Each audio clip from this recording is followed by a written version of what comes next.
And now, for the most famous words in motorsports, please welcome your Grand Marshal, star of NBC's hit show, This Is Us, Justin Hartley. Drivers, start your engines!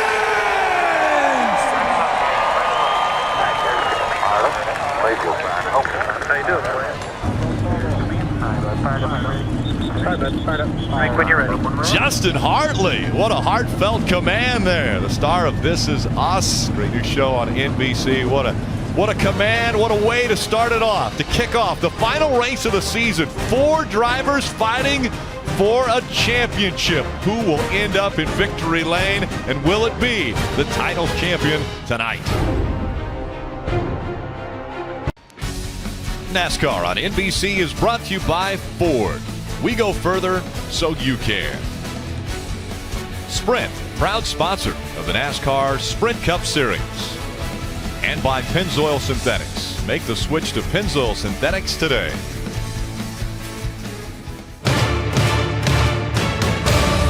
Four drivers fighting for a title.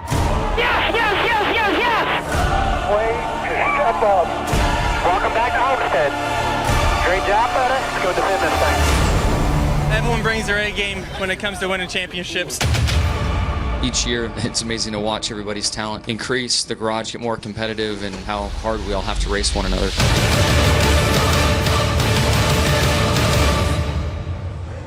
Welcome back to Homestead-Miami Speedway.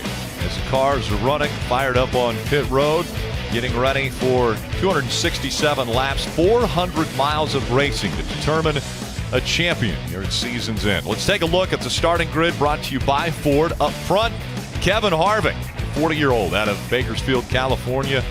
Former champion, finished first and second the last 2 Miami races. In row 2, we have Ryan Newman starting next to Denny Hamlin. Denny Hamlin started in the top 10 in 33 of the 36 races this season. Row 3, we have 20-year-old Chase Elliott in his rookie season, starting next to Martin Truex Jr. Back in row 4, it's Matt Kenseth, 44-year-old out of Cambridge, Wisconsin, 2003 champion, won here back in 2007. In row 5, Joe Gibbs Racing teammates both competing for a championship, Kyle Busch and Carl Edwards. Row 6, we have Tony Stewart and A.J. Allmendinger. Tony Stewart making his 618th career start. Back in row 7, it's Joey Logano and Jimmy Johnson, 2 Chase contenders fighting for that title. Joey Logano won 2 of the last 4 races this season, and of course Jimmy Johnson going for that 7th championship, but has to go to the back of the field after modifications once the car was on pit road. In row 8, we have Jamie McMurray starting next to Kurt Busch. Kurt has 1 Homestead win in 2002. In row 9, we have Austin Dillon and Ricky Stenhouse Jr. Back in row 10, it's Alex Bowman and Trevor Bayne. Alex Bowman, the 23-year-old out of Tucson, Arizona. Row 11, we have Greg Biffle as the 3-time Homestead winner, starting next to Brian Scott, starting his last career race. In row 12, we have Casey Mears, and he'll start next to the 24-year-old Kyle Larson. Back in row 13, it's Eric Almirola and Michael McDowell, Florida native. Almirola out of Tampa, Florida. Row 14, we have Chris Buescher, who's making his first Homestead start, starting next to Paul Menard. Row 15, we have the 5 of Casey Kane and the 10 of Danica Patrick. Back in row 16, it's Matt DiBenedetto out of Grass Valley, California, and Landon Castle from Cedar Rapids, Iowa. Row 17, we have Clint Boyer, who's moving to Stewart Haas Racing next year to take over Tony Stewart's car, starting next to Ty Dillon. Row 18 makes up Regan Smith and David Reagan. Back in row 19, it's Reed Sorensen and Jeffrey Earnhardt. And in row 20, we have Dylan Lupton starting next to Michael Annette, who's making a move to Junior Motorsports next season in the Xfinity Series. Cars just beginning to roll off of pit road, and they'll make their way onto the 1.5-mile track. Today's aerial coverage provided by our partners at Smithfield Foods. It is a gorgeous afternoon for racing here in the Miami area, just a little south from Miami in Homestead. Want to chat with one of the 4 championship 4, and let's tune up the 19 of Carl Edwards. Hey Carl, Jeff Burton, NBC booth, you with us? Hey, I've got you, Jeff. Carl, a few years ago, we saw you and Tony Stewart battle it out for a championship. You came up a little bit short. Tell us about your emotions trying to get that first championship. Man, I woke up this morning ready to go. I actually drove over to the track early. I'm just so excited for the opportunity. I can't thank everybody enough for putting me here. We got a great crew, got a great car, all the Harris folks, Dave Rogers, a bunch of folks from Missouri, Cessna flew them here, so really going to be a fun race. Well, you have 3 people you're competing against that are all very good. What is it going to take to come out on top? I think you have to win the race. I mean, these guys are the best, and it's it's been just a real a lot of fun to hang out with them this week. I know everybody's pumped, though. It's going to be serious competition, and if we can beat them, there's going to be a lot of pride in that. Well, Carl, on behalf of all the fans, thank you so much for taking time. We know it's a stressful time for you, and we appreciate it. Have a good day. All right, thanks a lot, man.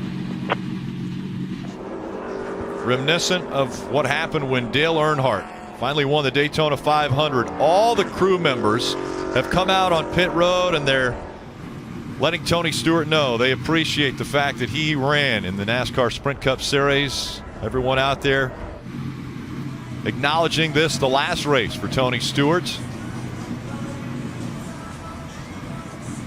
3-time champion of the sport. Let everyone know that this would be his final year. He got a win at Sonoma to put him into the chase. Wasn't able to make it all the way through to the championship 4. But Tony Stewart, very special to this sport. Tony's been an unbelievable competitor. Remember, he's a 3-time champion.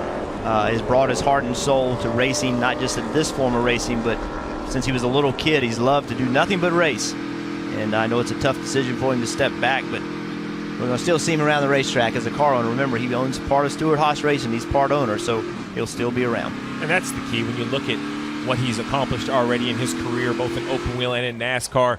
It's really just a new chapter. We won't see him behind the steering wheel, but there's no doubt that Tony Stewart will continue to have a huge impact on all of motorsports in the U.S. So he'll catch up to the back of the pack, and he'll end up seeing the 48 of Jimmy Johnson back there because of the infraction that they have already had before the race even started. So Jimmy Johnson's going to have to dig himself out of a hole if he wants to win the championship. Tony Stewart's going to make his way not only up to his normal starting position where he qualified, but he's going to go all the way to the front. Ceremonial lead this field all the way around the racetrack in front of the grandstands for a parade lap.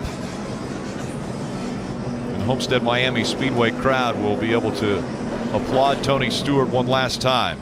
You see the thank you smoke banner making its way around just in front of Tony.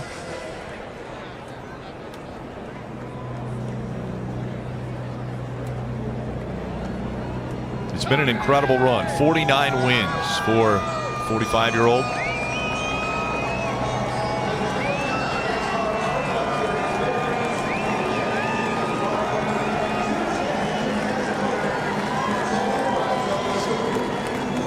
Here, 14. Do that a couple more times. That was Tony on the radio. What a great tribute to a great champion.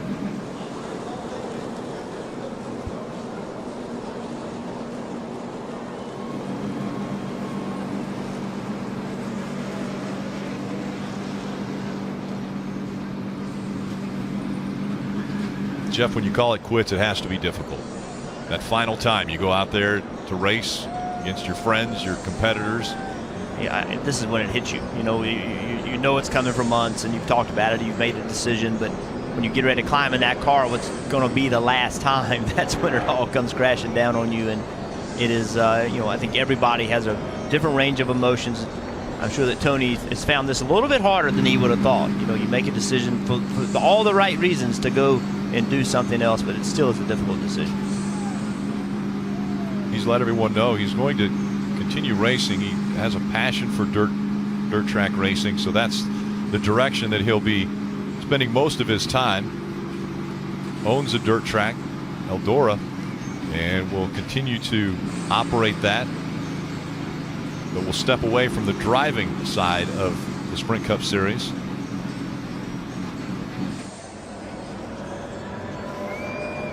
We saw the eyes of Tony Stewart from inside the car. We have an opportunity to ride along with a few other drivers today. Guys, take us through it. Yeah, we'll be riding along with 6-time champion Jimmie Johnson, going for his 7th with the Sprint onboard camera. Was supposed to start in row 7, Rick.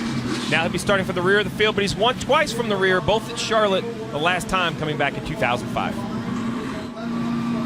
Joey Logano will carry the Ford onboard camera. He'll start in row 7 in the 13th position. And we just saw Tony Stewart. He started in row 6 and 11th, and he has a Coca-Cola camera. Then one of our championship contenders, Carl Edwards, row 5 and 10th position. He has a Subway camera. The defending Sprint Cup champion Kyle Busch will carry the Sunoco camera starting in row 5 in the 9th position. And the guy with the best view of all, starting on the pole, Kevin Harvick. I want to take a closer look at Homestead-Miami Speedway with today's GE track facts. This one, 267 laps, 400 miles, 45 miles per hour on pit road, but 55 to 60 laps for the fuel window, Steve. Yeah, the fuel window is something that we may see stretch to finish this race, but all day long, the crew chiefs are going to have to really work that strategy. Come to pit road perhaps earlier. While these Goodyear tires are great for the surface, they do lose speed, do lose grip. Pit strategy will come into play even under green. Before the green flag flies, let's get some updates from pit road. We start with Mike Massaro. Well, Rick, when the news came down that Jimmie Johnson would have to start at the back of the field, there was very little reaction in the 48 camp. In fact, crew chief Chad Knaus had a stoic expression on his face. Didn't crack a smile, but didn't grimace either. Afterwards, he huddled up his team and had a very quiet pep talk in which they chanted "win" at the end. Doesn't seem like they are fazed at all by starting at the back. As for Jimmie Johnson, I spoke with him before driver introductions. He admitted there were a little bit of nerves, but mostly, he said, excitement, and pointed out earlier in the season we didn't expect to even be competitive, let alone be here in the championship race. He's happy he's got a shot at title number 7. Kelly? 5 years ago today, Carl Edwards came here to Miami to clinch a championship. He won the pole. He led the most laps. He did everything right, except he finished runner-up in that race and lost in a tiebreaker to champion Tony Stewart. Carl told me it was the hardest thing to lose that way, but that a championship today will mean just that much more given the defeat back in 2011, Dave Burns. Kyle Busch usually lets the haters be the motivators. Last year, sidelined by injury from February through May, some actually questioned his championship based on the partial schedule. So this week, Kyle let everyone know he intends to repeat and become a, quote, full-time champion. Marty? Dave, you can run about 60 laps on a tank of fuel here at Homestead-Miami. That doesn't matter. These two tires will be the key today. And a phrase you'll hear all day long, short pitting. But how aggressive are you when you short pit? Todd Gordon, Joey Logano's crew chief, told me we're going to be very aggressive with it. We might pit 30 laps into a run. It may pay huge dividends, and it might also win you a championship, Rick. Thanks, Marty. So tires obviously are going to play a key role in where you run on this racetrack. But the good thing about Homestead-Miami Speedway is there are multiple grooves. There are multiple grooves, and the one that seems to be the most advantageous, especially on a long run when the tires are old, are right against the wall. That is the fastest line. The problem, when we say right against the wall, we mean 2 inches from the wall. When you run that close to it, eventually you're going to hit it. So who can run that close and not hit it for the longest portion of the day? Getting ready for the green flag, but first let's listen into the 48 radio. A little pep talk just moments ago. All right, ladies and gentlemen, boys and girls, let's get ready to rock and roll. True grit determination is what put us here tonight to be able to battle for the championship, and I thank you very much. Everybody that you contribute. All the fans sitting at home, sit back, relax, and enjoy the race. How about that? Chad Knaus, he knows people are listening in. All the fans back home, sit back and enjoy this race. That's exactly what we're ready to do. As the Pace truck is going to make its way onto pit road, the field now in the hands of Kevin Harvick. Pole winner on Friday. He has chosen the outside line for the start of this race to kick off the final race of the 2016 campaign. Green flags in the air.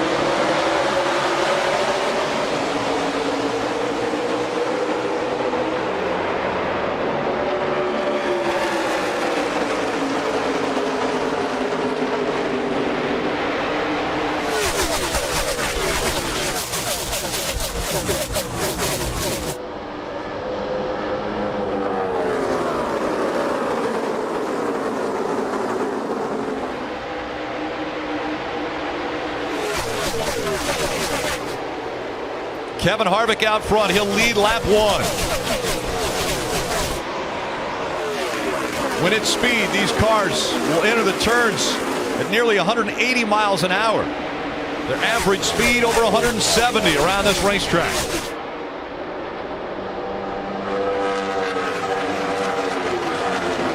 We'll be keeping our eye on the championship 4 like Carl Edwards in the 19.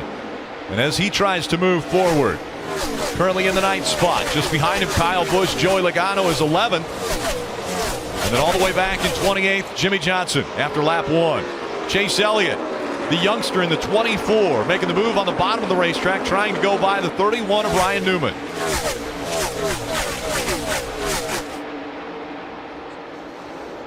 Battle for second brewing now as Denny Hamlin dives into turn 3.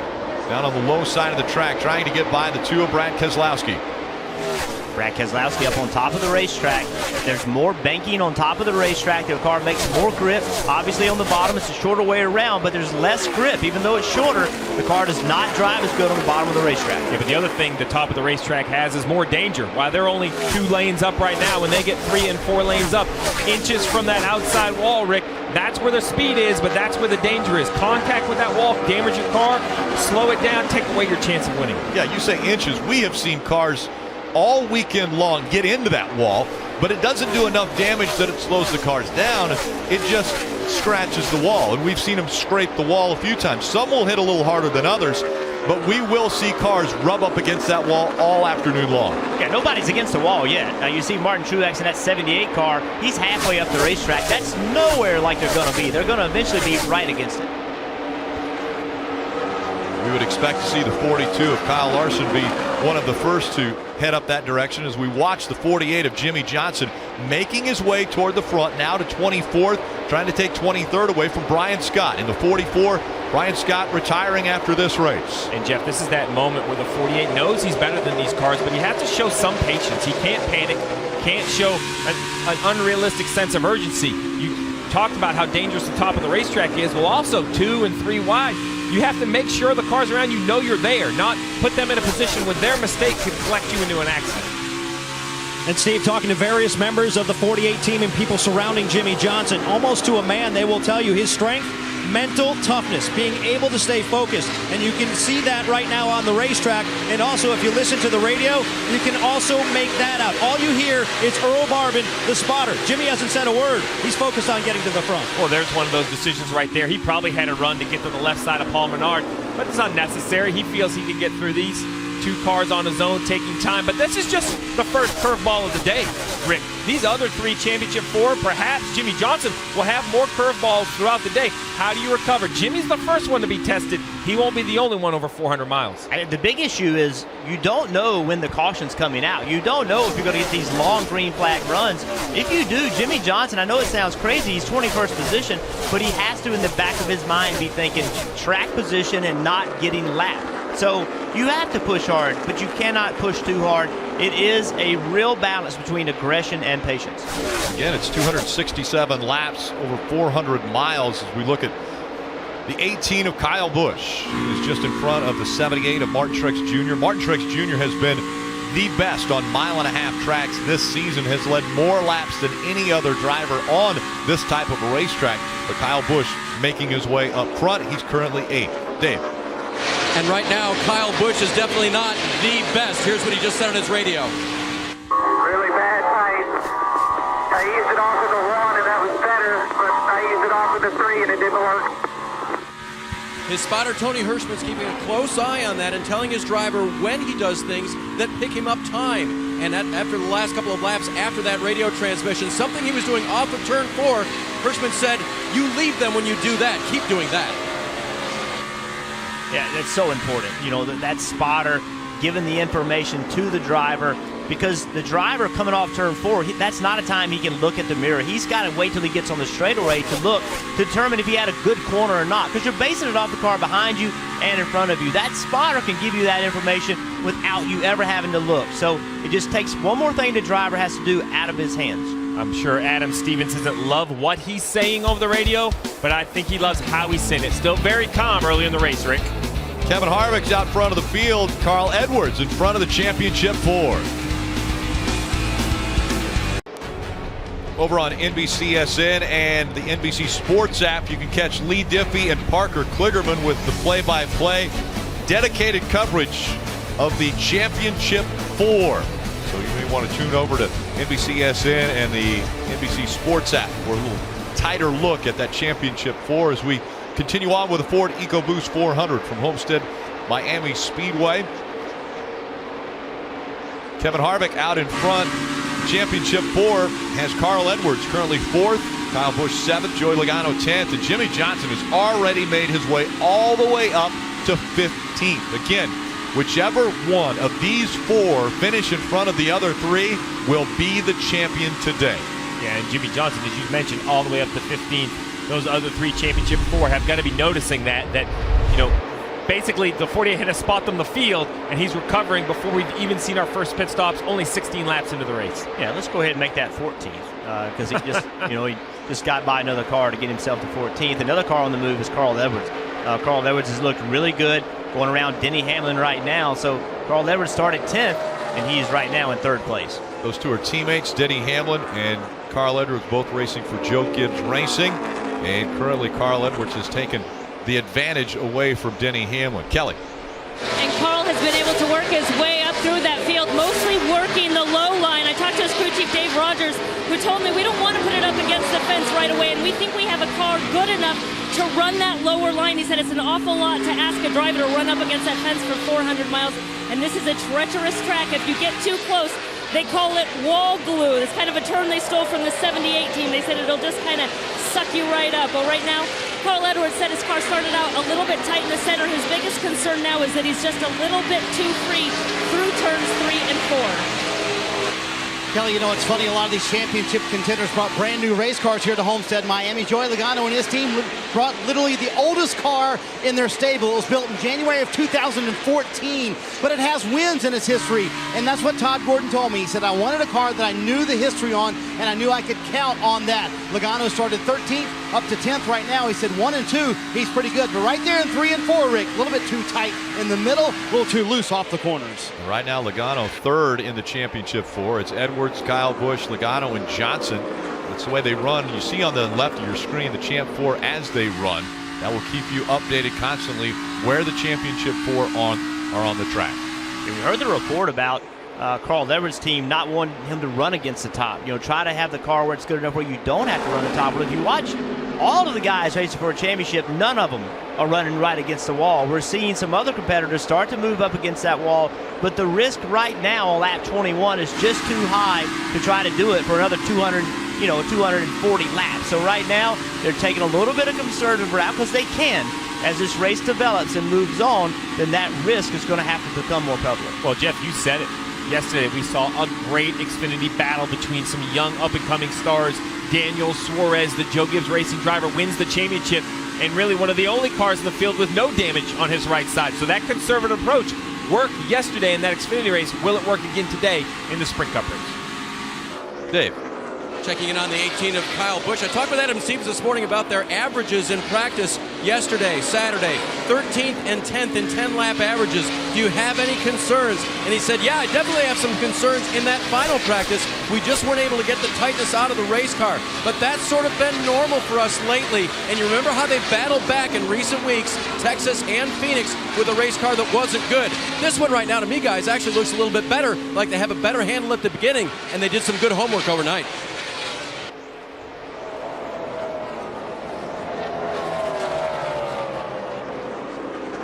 Talk about running that top and the risk of doing it.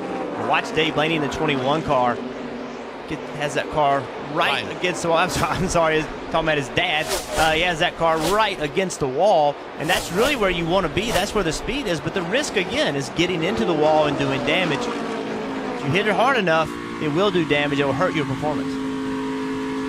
24 of Chase Elliott right up against the wall. That 20-year-old also has a father that was in the sport, Bill Elliott, Hall of Famer Bill Elliott.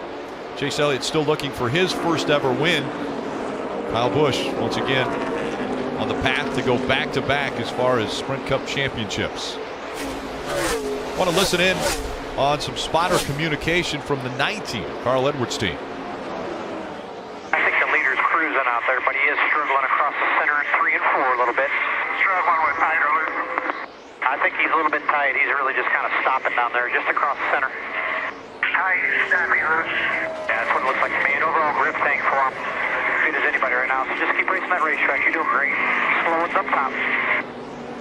That was spotter Jason Hedleski for Carl Edwards. That spotter coverage presented by Liberty Mutual Insurance, helping drivers worry less.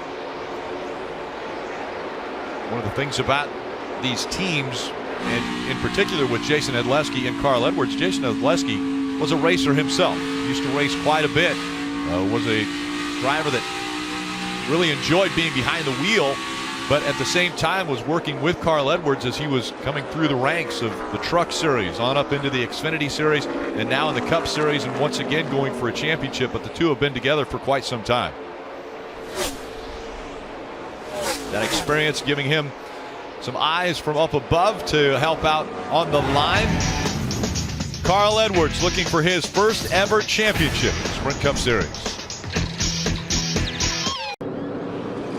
Caution flag out at the Homestead-Miami Speedway for Ryan Blaney. Meanwhile, cars on pit road, among them Jimmie Johnson, saying the balance has been good. He started at the back of the field, but has driven all the way up to 11th position. A 4-tire change in fuel for Johnson. Kelly? Carl Edwards in the 19 said he was just real loose, especially getting off the turns, and especially in 3 and 4. Chassis adjustment, 4 tires, Dave. Clean pit stop so far for 6th place Kyle Busch. His car swung to the loose side, Marty. Joe Logano said, I'm really bad in 3 and 4 compared to some of these guys, losing a lot of time through there. Tight in the center, loose off. Rick, Denny Hamlin wins that race off pit road, Rick. Denny Hamlin had issues on pit road. That's why he didn't take tires. He missed his pits, and the 21 of Ryan Blaney into the wall early.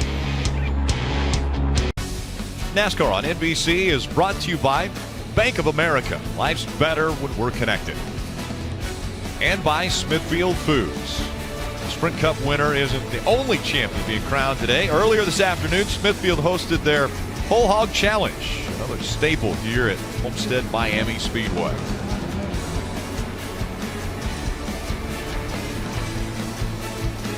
Hoisting the belts. NASCAR Drive is NASCAR.com's live race day companion. You can select your in-car video or camera angle, access integrated driver stats, lap-by-lap commentary, and social conversation, all in real time. You won't miss a lap when you visit NASCAR.com/drive on your personal computer now.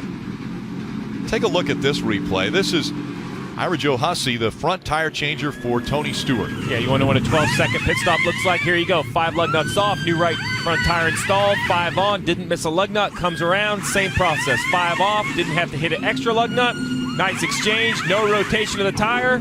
Simple as that. 12 seconds, Rick. How hard can it be? 11.2 seconds from the time that car stopped in the box until it took off. That's incredible. 4 tires and about 18 gallons of fuel. They didn't have to put all 18 in there because they had only gone about 28 laps. As the field 2x2 once again, Kevin Harvick has chosen the outside line. This time he has to contend with Carl Edwards on the inside.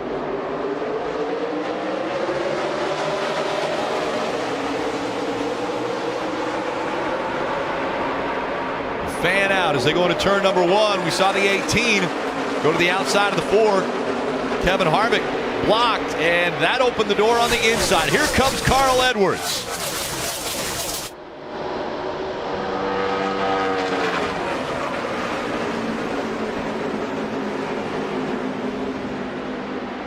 Oh, that's going to get tight. Kevin Harvick tried to get to the bottom of the racetrack. Carl Edwards was there. You saw when Kevin pulled down, it made him really loose. Carl took the air off his rear spoiler.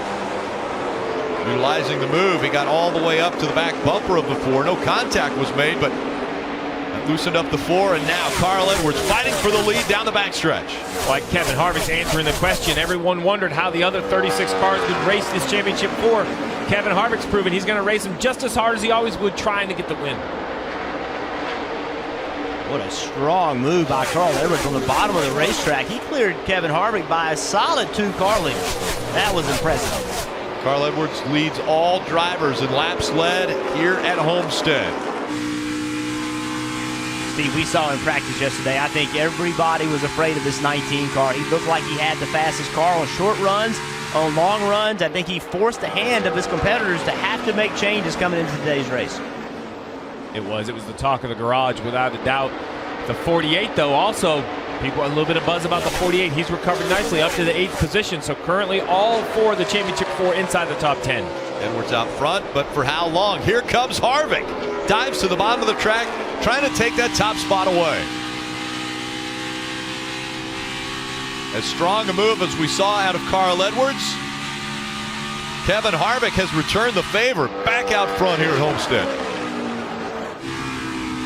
I like this. And Kevin Harvick, you know the Bull tweet, he sent it at the start of the chase. This is how he's going to race through the chase.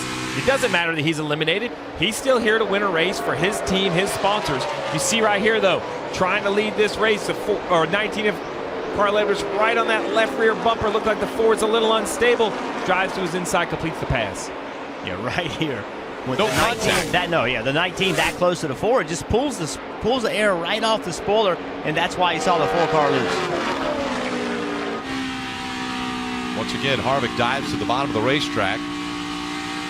Carl Edwards keeping the momentum up, running a little bit higher around this track. Progressive banking, 18 degrees, right up against the white line down at the bottom of the track and the apron, all the way up to 20 degrees of banking up against the wall. And remember, this is the first time that Kevin Harvick and his team have come here since he joined Stewart Racing, not contended for a championship. The first year in this format, they've been eliminated, so they have a point to prove. Let's listen into the 19 radio. Faster he is. Don't let him make you and run your tires off anyway. Yeah, no problem. I'm just playing around. I'm just playing around at 185 miles an hour. And he sounded calm on the radio, too. That's another thing that we've been listening to all these championship 4 drivers. How are they handling the pressure? Listen, Carl Edwards, to me, has been exceptionally relaxed through this whole time. Even pre-race, he was standing by his car, shaking hands, laughing, having a good time. He seems to be enjoying this opportunity. And he just seems so right. Even when we interviewed him before the race, he's like, just laughing, having a good time. I really have liked his approach. Well, all the way back to Texas. Since the moment we spoke to Carl Edwards in Victory Lane at Texas, when he knew he was going to be in the championship for Miami, it seemed like there was a pressure lifted. Where everyone else talks about the pressure being on, he was relishing in the opportunity to get back to this stage to win a championship as he works inside the 4-car once again, Rick. Try that inside line.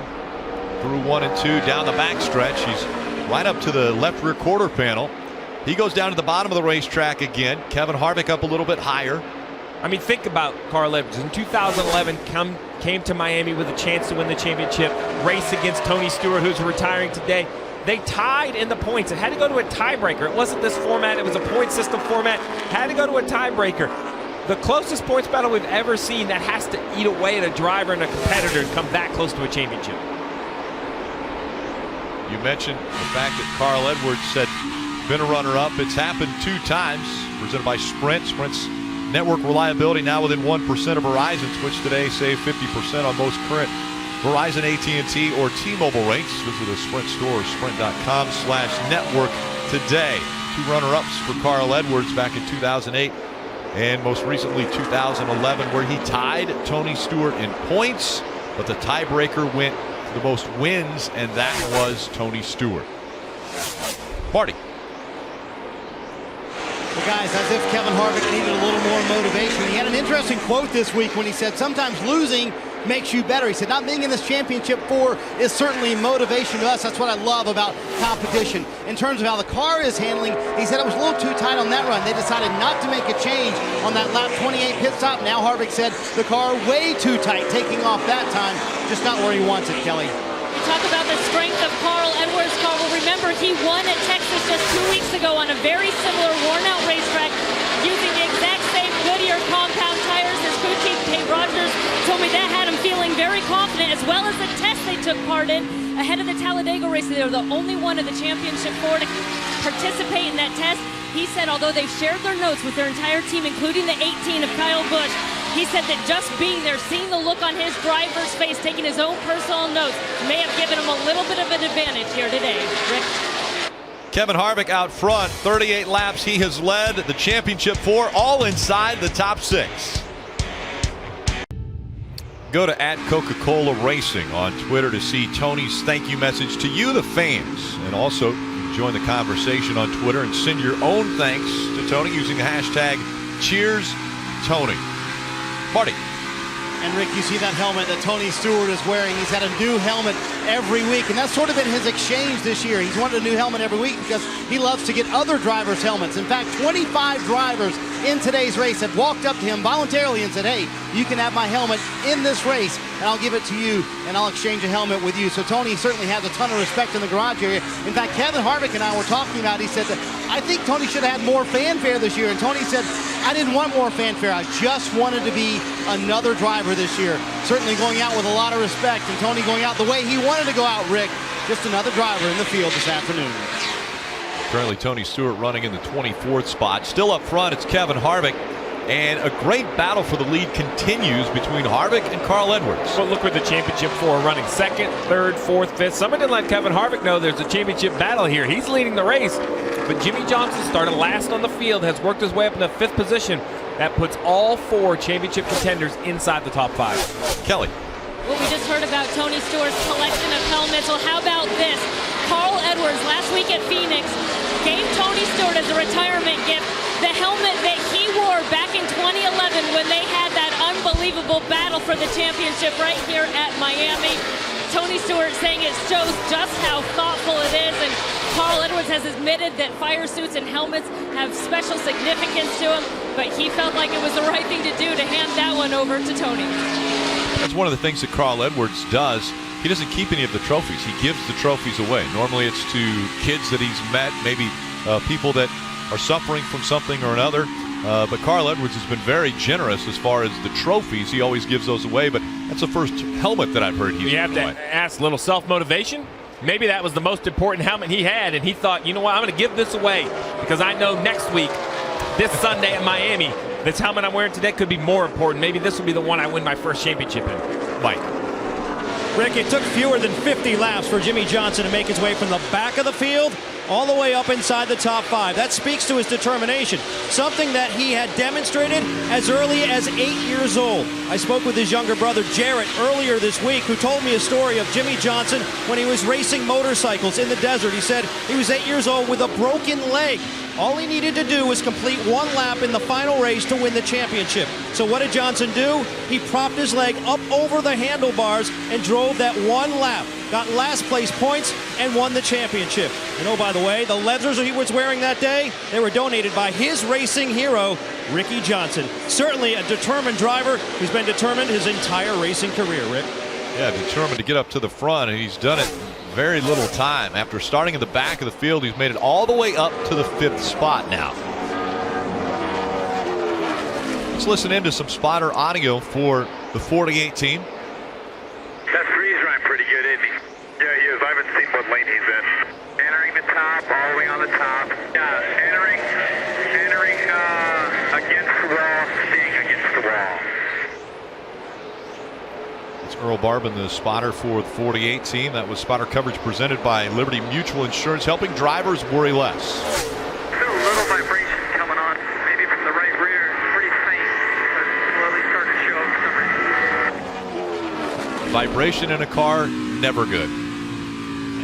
Hey, listen, it's worrisome, but if it's just a tire, sometimes the tire can just be a little unbalanced, and it makes this vibration. And remember, you're approaching 190 mile an hour entering these corners, so just a little bit of off balance can make a huge difference in the way the car feels, and that can change throughout the run. So the fact that he kind of identified it as a right rear, that makes me not too worried. Well, this is the car that Earl Barbin and Chad Knaus were having a conversation about. This 3-car, bright white with the red 3 just passed through the screen there. They want to know, hey, he's running pretty good. Where is he running? Well, guess what? We've had our first taker, Jeff. This 3 of Austin Dillon is running. You see right here, enter, right against the wall, middle of the corner, right against the wall, and stays there on corner exit. We wondered how long it would take. We saw Ryan Blaney got into the wall. Austin Dillon figured it was time to go up there. He's running in the 6th position. Yeah, when Earl the spotter said he's running the wall and he's staying against the wall, that's what he was referring to. He's not running against the wall, then turning left and getting away from it. He's staying against the wall all the way through the corner. Risk versus reward. Austin Dillon is trying to win his first Cup race. He's not in a point race. He just wants to win, so he's willing to take that gamble early in this race. Because at the time of day of this race, the sun beginning to set on the racetrack, and so the turns 1 and 2 racing surface now they don't have the sun beating down on it. Those turns are in the shade. And then at the opposite end of the racetrack, 3 and 4, still full sun on that part of the track. Does that determine where you're going to run on the track because of maybe a little cooler temperatures in 1 and 2? I think the cooler temperatures help, but remember, we're starting to get, toward the middle of a run. We run 25 laps so far on this run. Tires are starting to wear out a little bit, so that affects it as much as the sun. These tires wear out quickly. The car is not going to drive as good on old tires. Jimmie Johnson, what a move he has made from the back all the way up to the 5th position. Johnson has never won here. It's one of only 4 tracks without a win for the 48 team and Jimmie Johnson. Welcome back to the Ford EcoBoost 400. Homestead-Miami Speedway still out front. Kevin Harvick. The championship 4 is Edwards, Logano, Kyle Busch, and Jimmie Johnson. A beautiful sunny afternoon. And our aerial coverage provided by our partners at Smithfield Foods. On the left side of your screen, you'll see the championship 4 as they run and the order that they are in on this championship Sunday. 2nd, 3rd, 4th, and 5th right now, all running together toward the front of the field, and Kevin Harvick continues to lead. Carl Edwards leading the championship 4. But in the back of the championship 4, running 5th, is Jimmie Johnson. Mike? And he's had his share of adversity today, Rick, as well, starting at the back of the field, but he was able to make his way toward the front, but he just radioed in saying he has a slight vibration on the right rear. That's where he believes it is. Jack and Al's telling him just keep them posted. They're going to try to ride it out all the way until their pit stop, which should be somewhere between the next 10 and 15 laps. This has been the longest green flag run of the race at 33 laps and counting.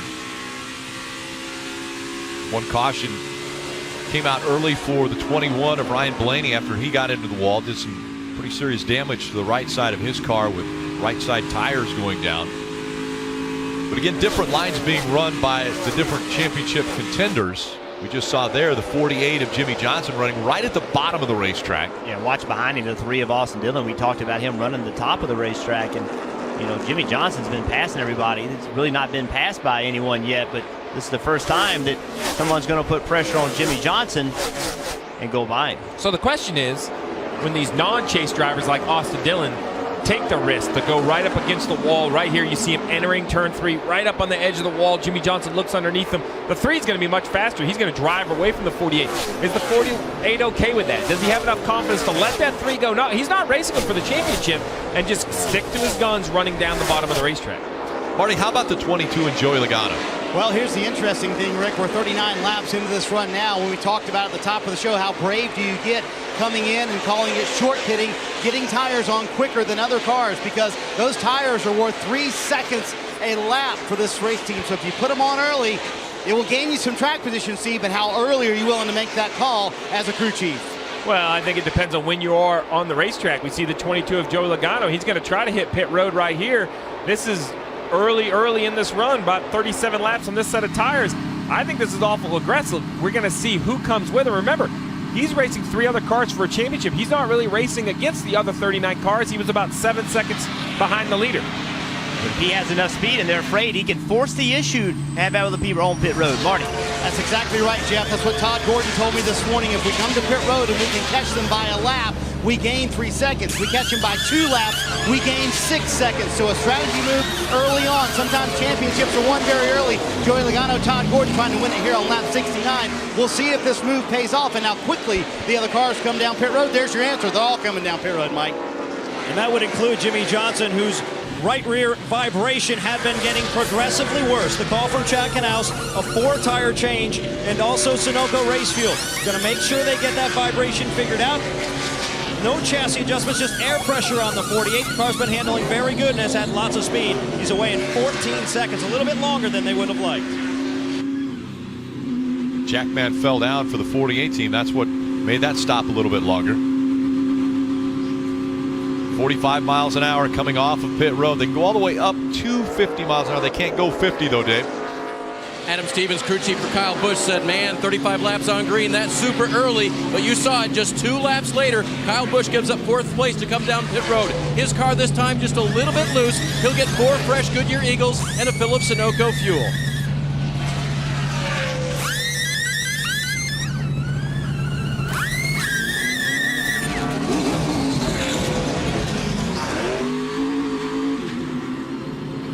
Also giving it an extra lap before they called him down to pit road. Carl saying that the car is really good on the short run. He also felt good about it in 1 and 2.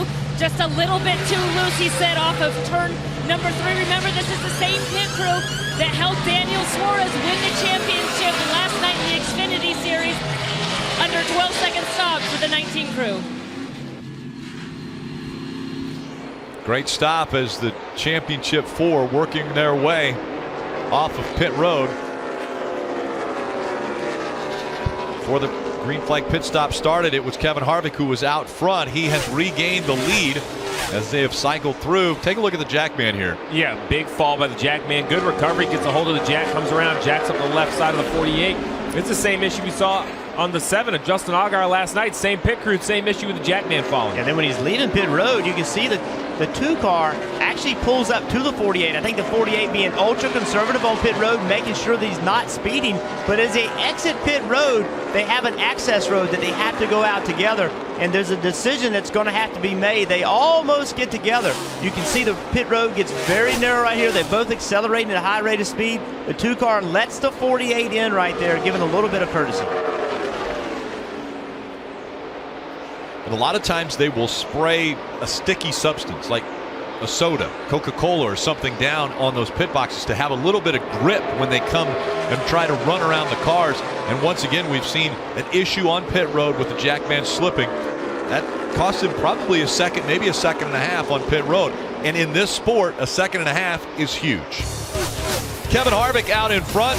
He has a 6-second lead over Carl Edwards.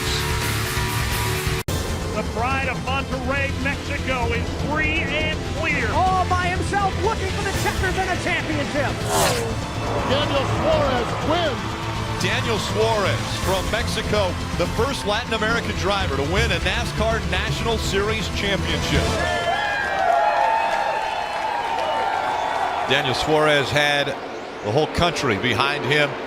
Kelly had mentioned that the team, the pit crew, was pitting Daniel Suarez last night that also is pitting the 19 of Carl Edwards. It's the team for Carl Edwards that actually went and did that stop, or the stops for Daniel Suarez last night. And what an incredible feat for Joe Gibbs Racing, Daniel Suarez, and that Latin-born driver. Yeah, what a nice young man. Works very hard, puts a tremendous amount of effort into it, and has made vast improvements over the last 2 years. Good to see a young man that works exceptionally hard realize a dream. Interesting, I mentioned that you don't really put sticky substance on the surface, but when the surface is a little uneven for a pit stop like we saw here with the 48, take a look at what he actually stepped on. You see Jackman goes to make the step. Well, here's the lug nuts off from the right front tire. They're on the 2 lug nuts, as a matter of fact, right underneath his left foot, and I can't explain how much this hurts. That is some hard concrete down on his left knee. He jumps up, does a nice job as we have a caution on the racetrack. Caution comes out for the 2nd time now. Looking at the 83, Jeffrey Earnhardt had spun on the track in turn 4, and so that brings the caution out once again.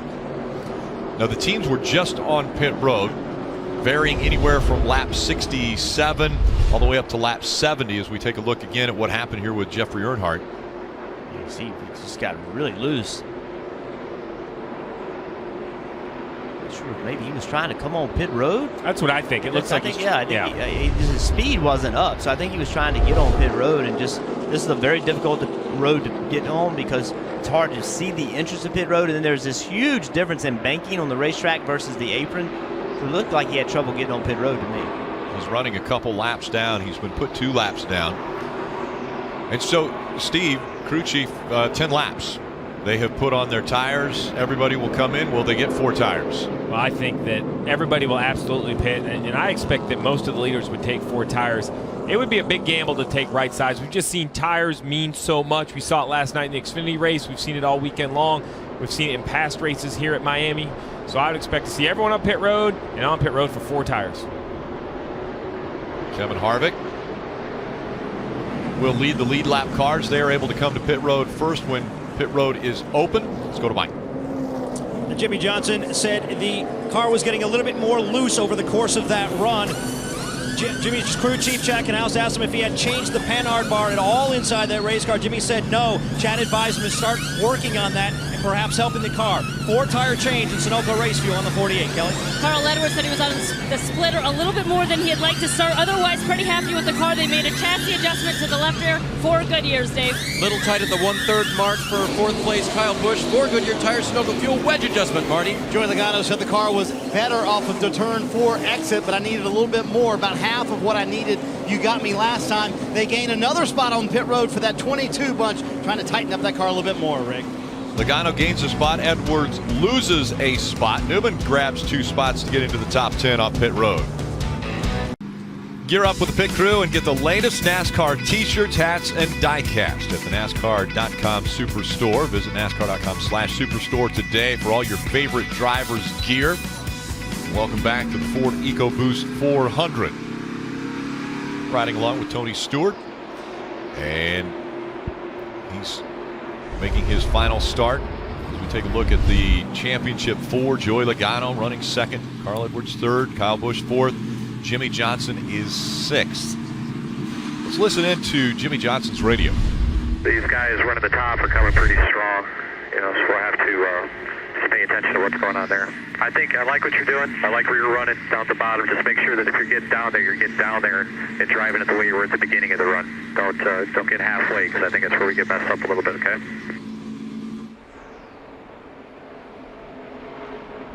"12 drivers are going to take the wave around, and what happens there is when pace car comes out and catches the leader of the race, drivers that want to stay out onto the racetrack will end up in front of the leader of the race, and so those cars have the opportunity to go all the way around past the pace car and go back to the front. They just cannot come to pit road for fuel or tires. 10 of those cars waved around to the lead lap, so that now puts 29 cars on the lead lap as Harvick and Logano bringing the field out of turn 4 for this restart.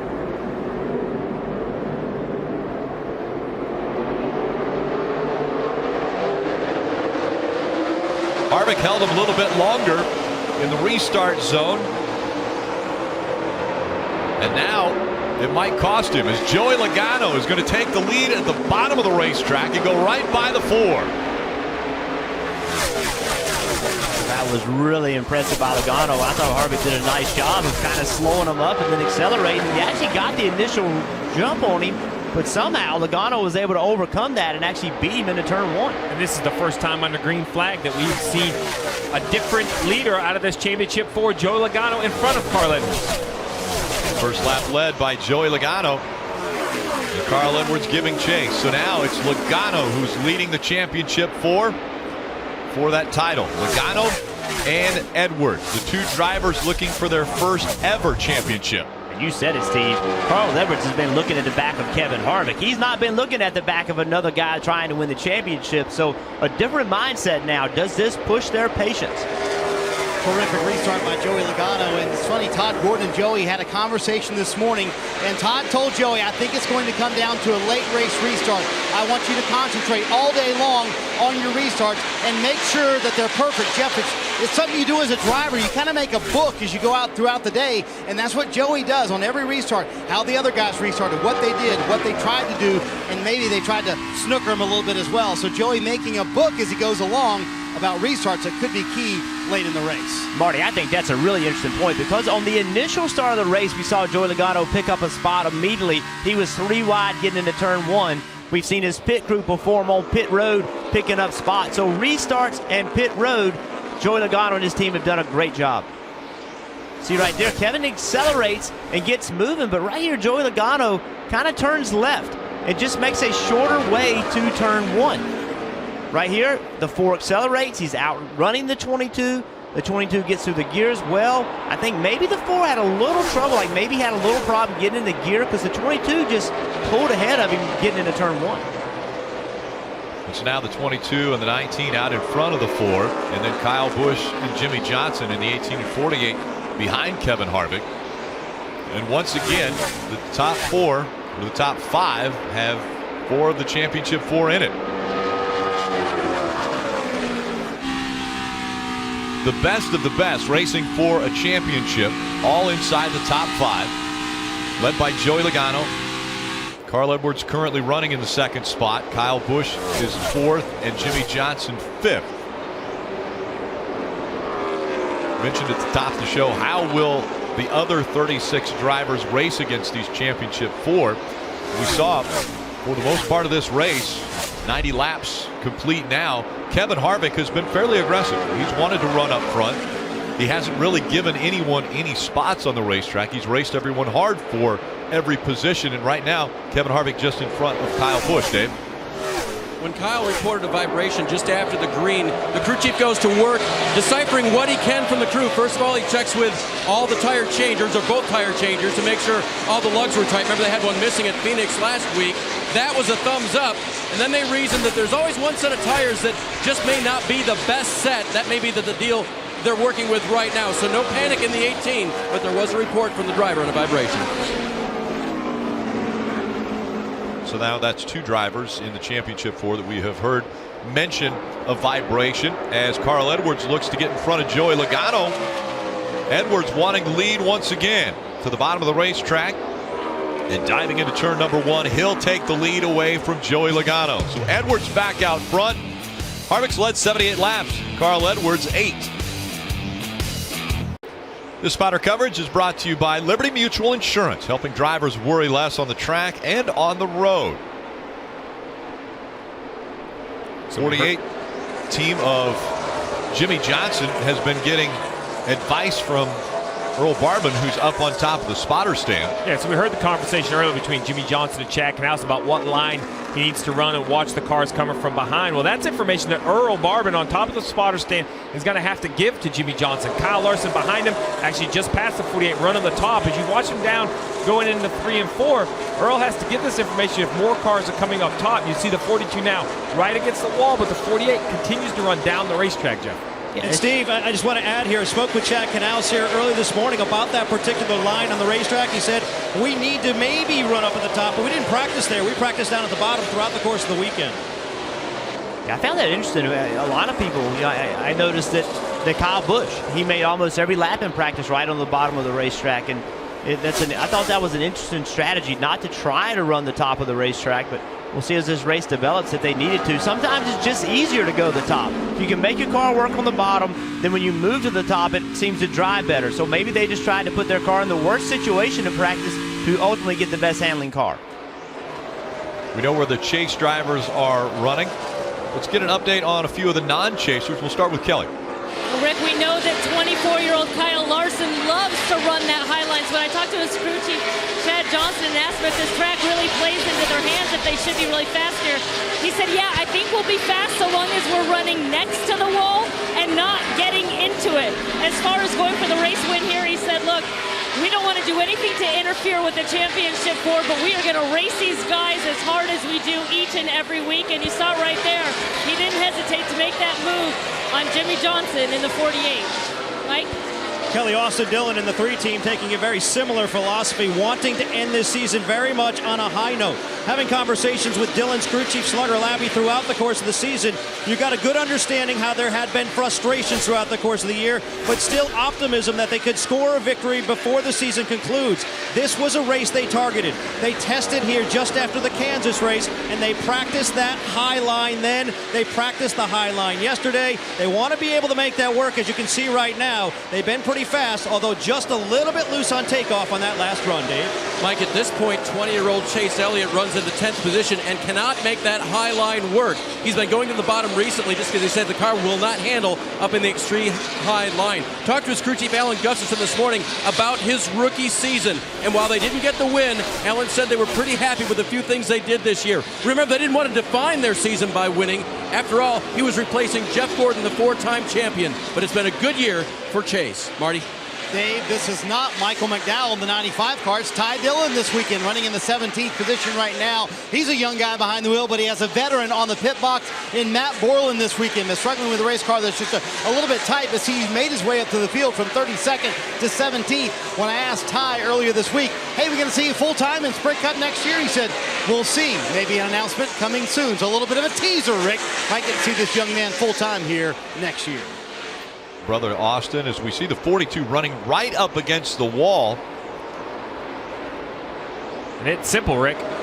Not only is the 42 reasonably fast car and Kyle Larson very good at the top, but the top of the racetrack is just faster, much faster than where Kyle Busch in this 18 is deciding to run. You see Kyle Larson is basically taking all the risk right against the wall, the quarter panel, inches off the safer barrier.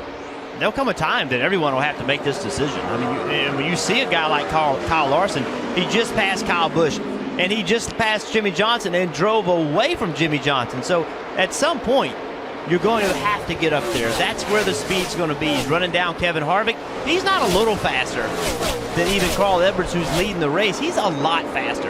Carl Edwards ran a 34.10 running the race, leading the race. Kyle Larson ran a 33.70. Close to a half a second faster run on the top of the racetrack. You mentioned when he went by the 48 of Jimmy Johnson. We've seen the 48 of Jimmy Johnson have his hands full, especially recently. It seems as though that car might be a handful for him as Kyle Larson continues to run right up against the wall. Would that be a determining factor if the 48 goes up there, if he's got an ill-handling race car? Well, I think that this track, you know, we're 21 laps on this set of Goodyear tires. This track is really hard on tires. They lose grip very quickly. And this 48 of Jimmy Johnson, he does not like a tight race car. He likes that car to rotate, especially on the throttle. But a few laps back, we were riding on board with the 48. And see right here, this correction he has to make. He's trying to pick up the throttle and look at the correction, the wheel back to the right. Oh, wow. That is loose. And now the sun's coming into play, too. We saw that. The sun will be in their eyes as they come out of turn number 4 and head down the front stretch. And remember what his crew chief, Chad Knaus, told him. Hey, if you're going to run the bottom, run the bottom. Don't run the middle. It seems like when we run the middle, we're not as good. That was the instructions prior to this long run. So look where he's gone back to. He was in the middle of the racetrack. Car was exceptionally loose. Now he's turned the car, got the left sides on that white line, trying to make him find more grip. And here it is. Risk versus reward. How high does Joey Logano dare run? Not as high as Kyle Larson. He's going to easily drive around him on the outside. How about that? He took away the second spot easily. And Kyle Larson continuing to march toward the front. Joey Logano now has dropped back to third. Kevin Harvick looking to the bottom of the racetrack to try to take that spot. Edwards still out front. You're watching the Ford EcoBoost 400 from Homestead-Miami Speedway. On next Sunday, final race of the Formula One season is on NBCSN. Nico Rosberg looks to claim his first championship. A teammate, the defending champion Lewis Hamilton, he is just 12 points behind him in the standings. Find out who will capture the title. It's the Abu Dhabi Grand Prix next Sunday morning on NBCSN.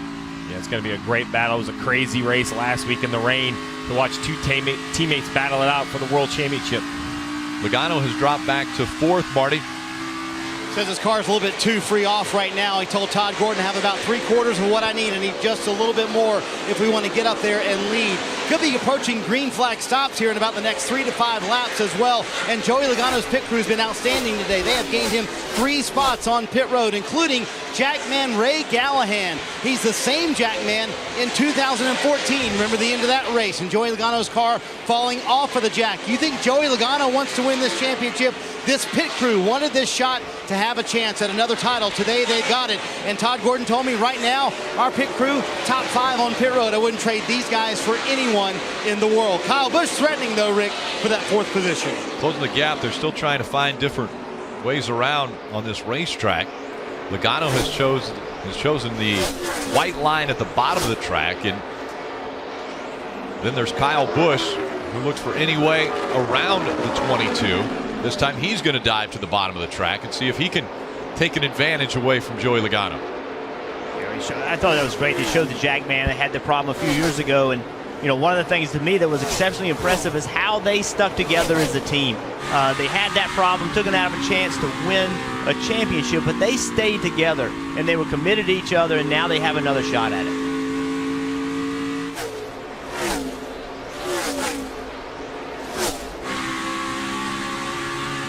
Kyle Busch, after winning a championship a year ago, looking to defend that title. I thought I saw the left hand of Joey Logano come out of the window going down into turn one. Like maybe he's coming to pit road. We'll have to see. He's running to the bottom of the racetrack, but he was the first car we saw come to pit road before. This is about that same amount of time. I don't know if he was just signaling Kyle Busch what lane he was going to run, but I thought he was coming to pit road. It wouldn't surprise me to see him force the issue. Like you said, they were the first ones on pit road. They got everybody on pit road, which was the plan, but here comes the 42 on the outside of Carl Edwards. Kyle Larson making that outside line work as he goes right along the wall, and he will take the lead away from Carl Edwards. Kyle Larson leading in Miami. Carl Edwards now running second. We saw the 78 of Martin Truex Jr. make his way onto pit road. Here comes the 22. Joey Logano has decided to bring his car onto pit road for 4 fresh tires. Marty. Todd Gordon wasn't lying this morning, Rick, when he told me they were going to play it very aggressive with pit road strategy. Here they are, the first one of the championship 4 on pit road early again. Last time they did it 1 lap earlier than most of the championship 4 contenders. It only gained them around a second. Logano said, again, as we mentioned, I have 3/4 of what I need. Need a little bit more, meaning he wants that car to tighten up just a little bit. Center off 11-4. Another great stop for this 22 crew. Dave. Here comes Kyle Busch, 4th place running. You saw him get around Joey Logano just a minute ago, but he's not real happy with his race car. The left front doesn't seem to be working for me, he said, and we need to get the back attached. The longer we go, the rear goes away. So they'll make a 4 Goodyear tire change. They'll fill it full of Sunoco fuel and an air pressure adjustment to try to correct that situation for this championship hopeful.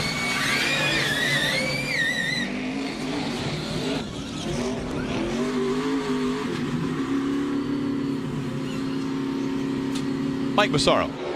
Well, Rick, as we saw from the onboard camera in Jimmy Johnson's car, the car was awfully loose, him sawing on the steering wheel. He's been working on the track bar to try to change that from inside the race car. Meanwhile, the team going to work with air pressure and a chassis adjustment here for tire change. Kelly? Carl Edwards has already completed his service. He said that he was a little bit tight on the short run, but loose off. They continued to make wedge adjustments to the left rear of that car. It was also 4 Goodyear tires and Sunoco fuel for Carl Edwards.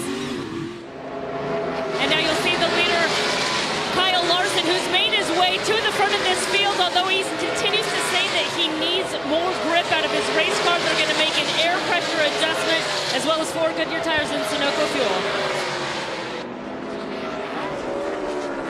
Kyle Larson with a good stop. And he took the lead away from Carl Edwards, who has been very strong here this afternoon. Kevin Harvick's led 78 laps. Carl Edwards has led 33 laps. Joey Logano has been out front for 6. And you wonder why the 22 would pit early. It's a little bit risky if you pit early and the caution comes out. But the reason why, remember, we just saw the 18 of Kyle Busch get by Joey Logano. But that 1 lap, Steve, made this difference. Now Kyle Busch is a 1.5 seconds behind Joey Logano. So that's the difference in 1 lap on old tires. Well, Jeff, you talk about the risk. If the caution comes out, there's really not a risk if you draw everybody to pit road in 1 or 2 laps. At some point, I don't wonder if the field is going to continue to let Joey Logano come. One of these times, Jimmy Johnson back there in the 10th and 11th position, he might say, you know what, I'm just going to stay on the racetrack and maybe catch a caution. If you can't beat them on the same strategy, you have to get off strategy. Sometimes that's just not coming to pit road and running out the other 15 laps of Sunoco fuel. After the green flag pit stops, Carl Edwards has jumped back out up front ahead of Kyle Larson. Carl Edwards, the former substitute school teacher, now racing for a championship. Today's Grand Marshal, Justin Hartley, is one of the stars of This Is Us, the fall's breakout hit drama Don't miss an all-new episode of This Is Us. It's Tuesday at 9, 8 Central on NBC. What a great command he gave to fire the engines to get this one underway. Carl Edwards has lost the lead to Kyle Larson.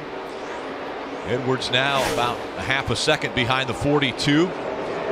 Take a look at how it happened. Larson once again has been utilizing that high line. This time he dove right in between the 83 and the 19 for the lead.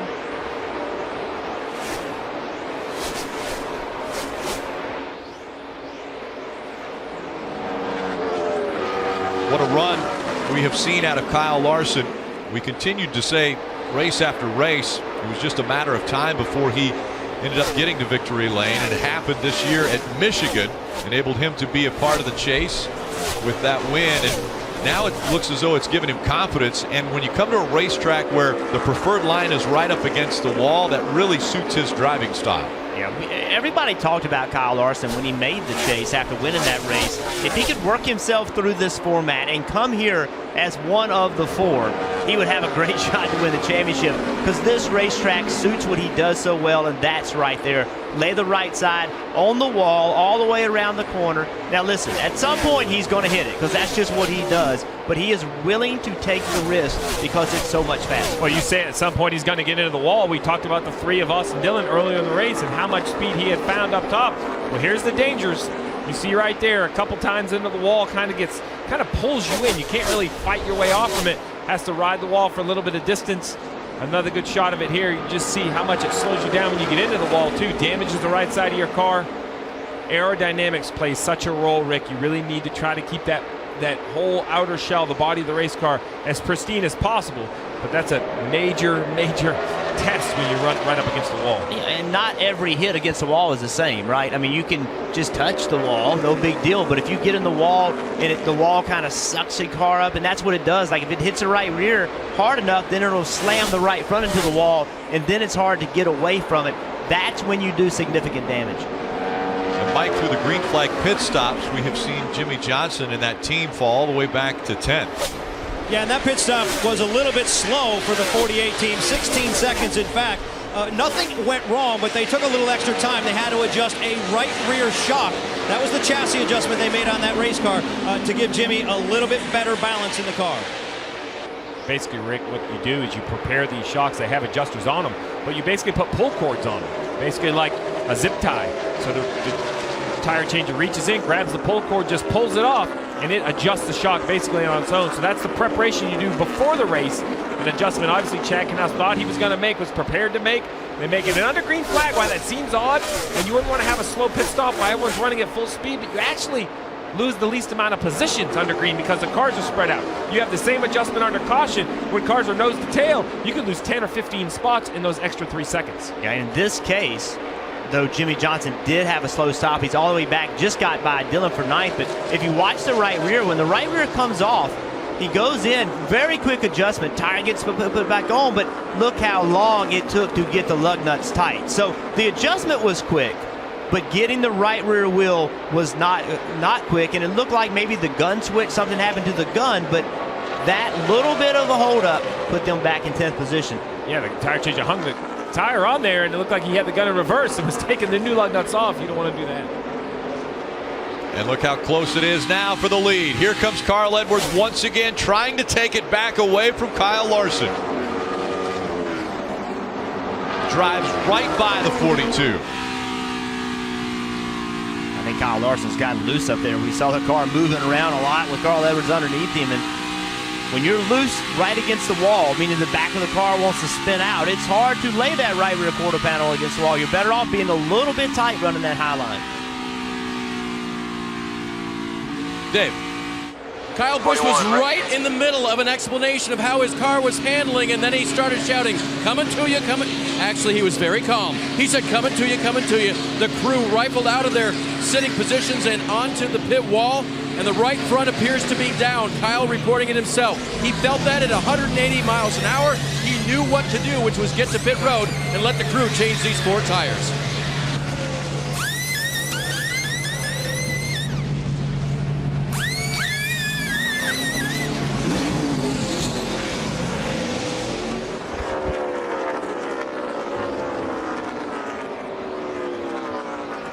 almost everybody was on pit road around lap 120, 119. And so Kyle Busch has to come to pit road. He's going to lose a lap to the race leaders. He was running 5th. He goes a lap down now as he has pitted on lap 136.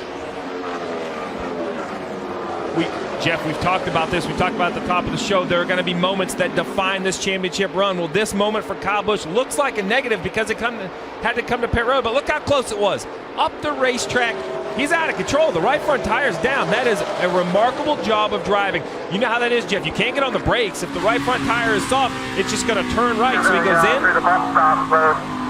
Coming to you, coming to you, coming to you, coming to you. Right front down, right front down, right front down. How quick the driver felt something was wrong with that race car. That could be the difference. If that happens 50 feet farther into the corner, he makes contact with the wall, could have been the end of his day. And we've been having this conversation about how close do you run to the wall. If Kyle Busch drives into the corner the way that Kyle Larson has been driving into the corner, and he has that right front tire failure, he makes major contact. So that is the risk versus reward. It's not always a driver error. It can be something, another car shoving into the wall, you have a tire problem. In that case, them being a little bit safe was able to help them not be in the wall. Very close call early on now for one of the championship 4. And is it early enough that he can battle back from this? Well, now Kyle Busch's goal is he has to run that 41 down. He's currently in the free pass position. Get himself in that position in case a caution comes out. And welcome back to the Ford EcoBoost 400. Sun getting lower, closer to the horizon here as the laps continue to wind down. Only 122 laps remaining in this championship run. Kyle Larson back out front, but a big run by the 19 of Carl Edwards. He'll try to take the lead back away. Larson got pretty loose getting off turn 2. Just lost all of his momentum. Carl Edwards probably could have made that move to the inside of Kyle Larson, but he knew Kyle Larson had such a good run on the outside, he just decided not to push it. So once again, Kyle Larson is taking the lead away from Carl Edwards. Edwards has led 45 laps, and again, the championship 4, they do not get bonus points. This is how the lead changed hands. Carl trying to get by the 47 of Allmendinger, and on the bottom of the racetrack, he just could not carry any momentum off the corner, and 42 working that top. Now, look where Carl Edwards did that time. Carl Edwards went to the top of the racetrack. Let's see if he continues that. He's not going to go right up against the wall like we've seen out of Kyle Larson. He goes down to the middle of the racetrack and gets door to door with the 42. Well, it's important for Carl Edwards in this 19 car not to get caught up in the moment. He has a 12-second lead on his next nearest championship 4 competitor, Joey Logano, back and forth. So as much as he wants to outrun the 42, I think we saw last week with Matt Kenseth on that next to last restart, how you can get caught up in the moment, decide to race one of these cars, how much it can cost you. Sunset scheduled for 5:30, and it is definitely in their eyes when they come out of turn number 4. Different though from Phoenix a week ago where it was in their eyes when they entered turn 1. It's not as big a problem once they get to the turn. That's correct. Here it's more of a problem off of turn 4, and it doesn't last long normally. Normally it gets away pretty quick, gets behind the grandstands. See, once again, the 19 running just a little lower line than the 42. See that 42? See how the front of the car turns to the left in the middle of the corner? That's loose. That's the back of the car wanting to spin out. And as I said earlier, it's just difficult to run against the wall this many laps, lap after lap, with a car that free.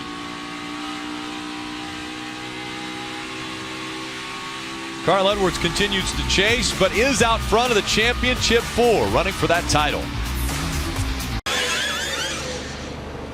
Back at Homestead-Miami, green flag pit stops have begun. Joey Logano once again the earliest on pit road of the championship 4. Todd Gordon coming even earlier this time, kind of doubling down. 34 laps into the run. They put on 4 fresh Goodyear tires. Mike, we'll see if that drags everybody else down pit road. And Jimmy Johnson is one of the guys on pit road. He's been fighting a loose race car throughout the day. This time they're going to go to the wedge adjustment to try to help Jimmy get the car a little bit more tight. 4 tire change there, along with Sunoco race fuel.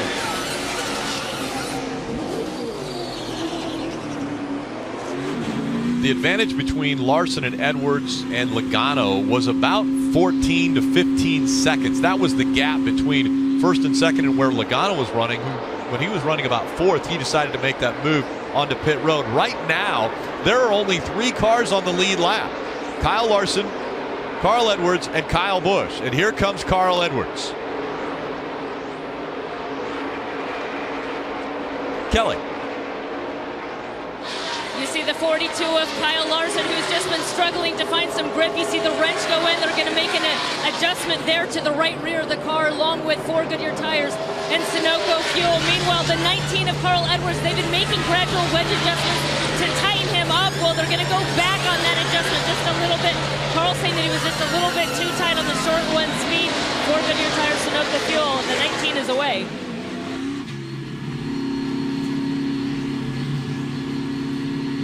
Kyle Larson and Carl Edwards holding their position coming off of pit road. Kyle Busch was still trying to get a lap back. Well, basically, this is a big break for Kyle Busch. We documented how he thought he had a right front tire issue, came to pit road. We had to come very early, basically about 19 laps ago. So now that it's cycled down, he's not trying, or cycled around through the pit stops. He's going to easily be passed by Carl Edwards, who's blending on the racetrack right now because Carl's tires are so much fresher. But this puts the 18 of Kyle Busch back on the lead lap. He just needs a caution now before he either A, loses a lap on the racetrack or needs to come to pit road again. Kyle Larson back out front. Carl Edwards running in the second spot. He's 2 seconds behind him on the track. Yeah, we were watching the 42 had problem on their pit, but the 19 I thought was going to beat them off pit road, but they didn't. Watch the right rear. Can't get the right rear tire off. Takes a while to get it on. That little bit of slow exchange, the door was open to get in front of Kyle Larson, but they made a mistake at the same time Kyle Larson and his team made. Yeah, the difference I see, though, is I think that's a small mistake. I feel of the championship for the 19 has the strongest pit crew. The pit crew won him Darlington. Really, the pit crew won him Texas. That's where the pass for the win happened. And the 19 got a little bit of reps yesterday, winning the championship with Daniel Suarez. So a little hiccup there, but I still think that's the strongest crew on pit road. Still giving chase to Kyle Larson, but out in front of the other championship 4 contenders. So Carl Edwards, driver who used to sleep in his car before he got a full-time ride with Roush Fenway Racing, is still leading the championship 4. Kelly. We were just talking about the strengths of this pit crew. Well, crew chief Dave Rogers would agree. He said that they're the best on pit road. They step up when they have to. He said they're a great bunch of guys. They're all veterans. They don't need pep talks. They understand this game, and they tend to perform better under pressure. He said all these pit crews get reps throughout the weekend, but it was great to have them get theirs in an actual game scenario last night with Daniel Suarez. They're closing in on the final 100 laps, 150 miles in this 400-mile race. Larson still out front. NASCAR on NBC is brought to you by Liberty Mutual Insurance, helping drivers worry less on the track and on the road. Race leader Kyle Larson continuing to run right up against the wall unless there's somebody in his way, which right now is Tony Stewart. So he ducks down and will try to go by Tony Stewart. Carl Edwards running second, almost 3 seconds back though, 2.7 seconds now. Kevin Harvick running third. Kyle Busch running in the 4th position. Dave? And Rick, remember, he pitted about 20 laps before these leaders did because of a tire. He thought he had a right front tire going down. They reasoned afterwards that it was okay, but he felt something because we saw that car shoot to the wall. Recently, he had this radio to his crew. Have to ride it out for a few more. Because we're good if we ride it out all the way through. We got to somehow get closer to back on cycle. As I know it's going to hurt us, but I don't know. It'll hurt them in the sense that he is on older tires, but only about 12 seconds behind the leader right now. And as he said, needs to get back on cycle. Wasn't it Dale Jarrett he talked to in the countdown to green? And he said, adversity motivates me more than winning. Well, they've got a little bit of it right now. Kyle very calm as he tries to figure out how to get this 18 back in contention. Well, and they're absolutely right. Their only option right now is, even though they're slower than the leaders because their tires are older, the advantage they have is the leaders have proven they come 18, almost 20 laps early versus when they need Sunoco fuel. They come for fresh Goodyear tires. So the 18 of Kyle Busch, as Dave just documented, is only 12 seconds behind the leader, losing about a second a lap. Rick, there's no reason for this 18 to come to pit road. It's frustrating, but just stay out all the way until you need fuel. He might even be the first car one lap down, but he can't pit at this point. He has to get back on cycle, which basically means gets back in the same pit rhythm as the leaders. And listen, it's frustrating the situation they're in, but it's even more frustrating that when he came on pit road, they did not find anything wrong with the tire. What happened? What was the problem? It had air in it, so that is concerning to me as well, because as a driver, you know you felt something, but the tire was up. Puts the driver in a very difficult position the next time he feels something. One of the things that the team can definitely hang their hat on is the fact that Kyle Busch has been very good in this chase. 6 top 5 finishes. He leads all drivers in this 2016 chase presented by Sprint. Sprint's network reliability now within 1% of Verizon. Switch today, save 50% on most current Verizon, AT&T, or T-Mobile rates. You can visit a Sprint store or sprint.com/network today. Larson and Edwards separated by about 3 seconds. Harvick is back 9 seconds from race leader Kyle Larson. Kyle Busch back there 15 seconds. Joey Logano 16 seconds. Yeah, as we talk about Kyle Larson leading the race, remember Kevin Harvick in the 4 has led the most laps at 78 today, and that's something that his car was good early. It took a little bit of time for Kyle Larson to kind of get back towards the front. But who's going to be the next car as we see Joe Logano easily pass the 18 of Kyle Busch on those newer tires? So you watch the 4 of Kevin Harvick make laps around this racetrack, and you see right here he's in 3 and 4 in the sun. You see the shadow of the car on the racetrack in the bright sunshine. As he goes down to turn 1, you see shade all the way through here, especially obvious on the onboard. You see Harvick's running that clear shield. You can see his eyes. Well, all the way through 1 and 2, it's shaded, and if you look up above the racetrack, the lights are starting to come on, Jeff. And that was my point. With 97 to go, the sun continues to set. This race should end, as the yellow comes on the racetrack, this race should end under the lights. Who is going to be able to adjust their car for the cooling track? Some debris on the racetrack in turn number 1.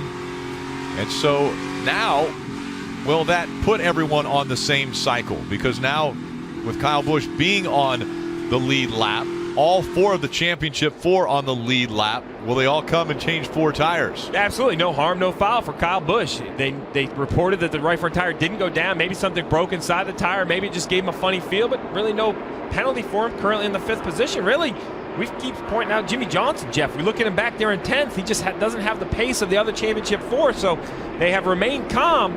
But either the sun setting is going to have to help this 48, or Jimmy Johnson and Chad Knaus are going to have to start making bigger chassis adjustments. They're going to have to make big chassis adjustments. That run right there, Jimmy Johnson was a solid half a second slower than Kyle Larson. And that, in the racing world, a half a second is an unbelievable amount. So they're going to have to make a big swing. And Kyle Larson, can't talk enough about this youngster that has been able to be out front for 41 laps. He runs right up against the wall. He's been able to get by Carl Edwards to take the lead away from him, and looking for only his 2nd career win in the Sprint Cup Series. But coming at the last race of the season, what that does for a team is gives them momentum and confidence going in to the next season. Even though he's not in the chase and doesn't have an opportunity to win the championship in this race, it gives them that confidence as they go forward and look to the 2017 season, which will start in February at the Daytona 500. The last person to win the race in 2016 gets to enjoy the spoils all the way through the offseason into February. Let's listen in to the 18 radio. Do you feel like we need Packer to take off? Because if we do, we need to do it now. I kind of do feel that way, yes. I feel like left front. I don't know about right front, but it's fine. We'll take our medicine here. We got a lucky break. So basically that was crew chief Adam Stevens saying, listen, there's 95 to go. Do we need Packer? What that basically means is we're going to add a little bit of shim to both front bump stops to get the splitter off the ground, because on low air pressure, we don't go fast enough. We need to go faster, and perhaps the splitter's hitting the racetrack, but if we're going to do it, we need to do it now. There's only 15 cars in the lead lap. Kyle Busch is 5th. There's a bunch of lap down cars that have a gap on the racetrack, so they're going to have a little bit of a cushion. If you're going to make the adjustment, now's the time. Well, you could win one of the cars that we race. Go to NASCAR.com/chase promo now and enter for a chance to win a new Chevy, Ford, or Toyota. And I misspoke, Rick. There were only 12 cars in the lead lap. So Kyle Busch, if you're going to make big chassis adjustments, now is absolutely the time. Again, the lead lap cars, all 12 of those cars will be making their way onto pit road now. Let's go to Mike. Jimmy Johnson saying his car this time too tight in the center, and he didn't like the exit either. They're going to make a 4-tire change here, and I also expect a wedge adjustment. You can see the wrench going in there as well. Kelly? Carl Edwards has had a car that's been a little bit too tight. They continue to make chassis adjustments to the left rear of the car as well as 4 Goodyears, Dave. Wedge adjustment as well as that left front suspension adjustment for Kyle Busch. 4 Goodyear tires, Sunoco fuel, Marty. Joey Logano said his car is tight in the center now, which is what they wanted to get it to. He said, I can also move further down the racetrack as the sun is setting. I think the track coming to us 12-0 on that stop, Rick. Some quick stops there.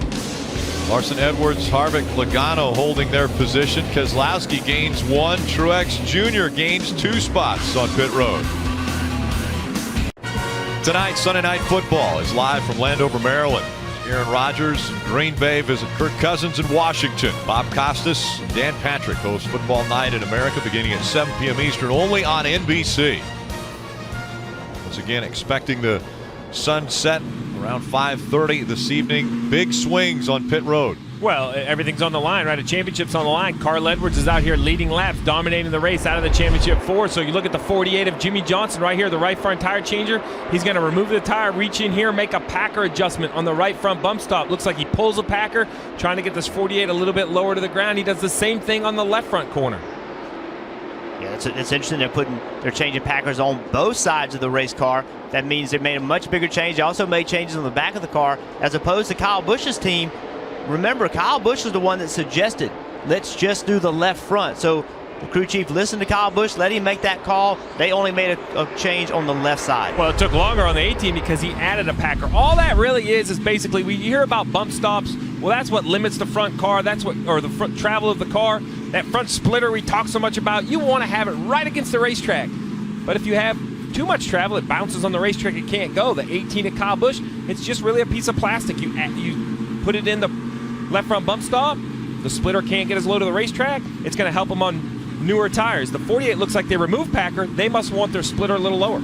Kyle Busch, Jimmy Johnson, they've both been chasing after the 19 of Carl Edwards. He's on the other side of the spectrum. He hasn't made some big changes. This is what they had to say on the radio. You having fun, Dave? I'm having a blast, man. You having fun? Yes. Really cool race on the 4 and the 42 there. That's a good time. I love this place. Once again, that voice, calm, sounds like he's having fun. They come back into the restart zone. Green flag back in the air.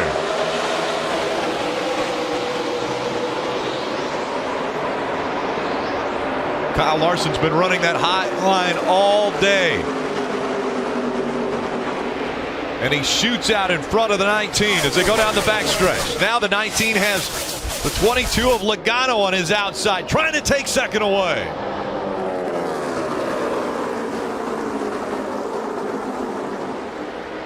Great battle for second. Logano's going to take it away from Carl Edwards.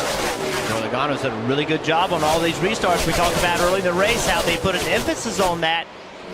Just like last week, though, at Phoenix, it doesn't seem like his car is as good on the long run, so he needs to take advantage of these short runs. Well, look at Kyle Busch around the outside of the 78 of Martin Truex Jr. It looks like that bump stop adjustment is helping this car on new tires. That's as aggressive as we've seen him on a restart today. Just 88 laps remain in this race.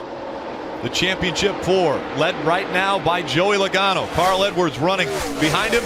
Kyle Busch and Jimmy Johnson, the last of the championship 4. And this is what we've been waiting on. Under 100 to go. The sun is set. It's almost completely down. The big adjustments have taken place on pit road. The 18 looks more competitive. He's up right close to the bumper of the 19. We'll have to see if the 48 of Jimmy Johnson has made their car any better. 18 got a big run on the 4 car. He's going to use that down the back straightaway. He'll clear the 4 car. If he doesn't make a mistake in 3 and 4, he'll get by the 4 car for sure down this front straightaway. But Steve, in a racer's mind, something about 100 to go. That's like the light switch. That's when you're going to see the aggression level pick up. 3 of the championship 4 running nose to tail now. Logano, Edwards, and Kyle Busch, 2nd, 3rd, and 4th. Here comes Kevin Harvick once again. He's been racing hard, even against the championship 4. He wants to end the 2016 campaign on a high note. Those guys in the front right now, they're watching Kyle Larson. You have Logano, Edwards, Kyle Busch racing for a championship. They've been watching Kyle Larson run that top line. Who is going to be the first one to go? Who's going to be the one that takes that chance on older tires to get against that wall? They've been patient so far. Time's ticking. I don't think they can continue to be patient. Well, in the 48 of Jimmy Johnson, the last lap drove around the 20 of Matt Kenseth. This lap going around his teammate, the 24 of Chase Elliott. This 48 looks better already, Jeff. He just needs to get that track position now. A few more positions, he'll be up with the other championship 4. See that orange tape on the front of the car? Big little action here. 6-10-4. They put that tape on. The temperatures are coming down, so they'll keep adding tape. They want to maximize the front downforce. When you put tape on that front, it makes engine run hotter, but it also adds front downforce. Temperature of the racetrack's coming down. They can afford to put tape on the car. How about just relishing the opportunity? You heard Chad Knaus saying, all right, let's go make something happen here. Calm, to the point. They've won 6 championships. They're trying to win their 7th. They're behind the 4th out of the championship 4, but it still sounds like they're having a great time trying to do it, enjoying the moment. And Steve, remember what Jimmy Johnson said this morning. I have nothing to lose. I only have something to gain. So that mentality is, hey, it's not desperation. It's excitement. It's an opportunity to make something great happen. Championship 4, continue to fight. You won't miss another lap of racing as we go NASCAR nonstop the rest of the way. Tonight's aerial coverage provided by our partners at Smithfield Foods, giving you a bird's eye view of what's taking place here on the racetrack. You could win one of the cars that we race. Go to NASCAR.com/chase promo right now and enter for a chance to win a new Chevy, Ford, or Toyota. Ford EcoBoost 400 continuing as Kyle Larson is out front. Let's go through the field, brought to you by Carl's Jr. Marty. You know, Rick, when I asked Joey Logano earlier this week what it would mean to win this championship, he brought up the 2012 season, his last season at Joe Gibbs Racing, and he described it as miserable. He said all Joe Gibbs Racing was going to offer me for 2013 was an Xfinity Series ride. I knew I'd never get back to the Sprint Cup Series. I thought I was done. Then in August of that year, I got a phone call from Brad Keselowski. He said, hey, call Roger Penske. He said, do you mind giving me his number? I've only talked to him once in my life. He said, I had one offer, one ride. This was it, and it couldn't have worked out better for me. Today, Joey Logano trying to bring the captain a Sprint Cup Series championship. Kelly? Carl Edwards trying to reel him in. It hasn't been that long since he had a variety of jobs, from fixing cars in his driveway, substitute teaching, attending college part-time, all the while handing out business cards, trying to get a job as a race car driver. He told me it was a huge adventure, and although it was a struggle, he said it was also a lot of fun. Well, he compares this moment, this championship race, to those days when he was trying to get a full-time ride. He said everything back then was a make-or-break moment, but he's been having a lot of fun with it this week, Dave. Kyle Busch has said all week how winning last year's championship, one race, by the way, this one in the chase, made them stronger for this year, gave them the confidence that they could do it again. And they've had a great chase. Finished second in both of the transfer races, except for Talladega, which was by choice. And now on the cusp of a victory here. They know how to get it done. Remember, they only won one race last year. It was here in the chase, and they will try to do it again, Mike. You know, Dave, since the 48 team's inception in 2001, there has been one team, one sponsor, one driver, and yes, one crew chief. Of course, that crew chief is Chad Knaus, who's hired 25 years ago by another great crew chief, Ray Evernham. I spoke with Evernham this morning about Knaus, and he said, look, I remember the very day I hired him. I asked what his 5-year plan was, and Chad Knaus didn't blink and said, hey, I want your job. Evernham said he has worked diligently hard to become the best crew chief in the garage. And Evernham, who is regarded as perhaps one of the all-time greats himself, looks up to 2 crew chiefs, he says. Dale Inman, who gave 7 championships to Richard Petty, and one other guy, Chad Knaus, trying to give Jimmy Johnson his 7th title today. And Knaus has had his work cut out for him. They threw a ton at this race car in the last stop, trying to give him the car he needs to get to the front and get that title, Rick. Thanks, Mike.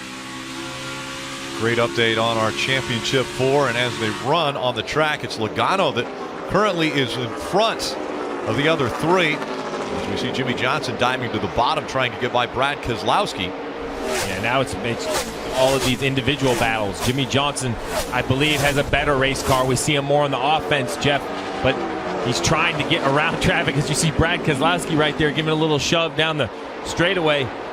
48's getting better, but only up to 7th. Still has Martin Truex Jr. and Kevin Harvick to pass before he reaches Kyle Busch in 4th position.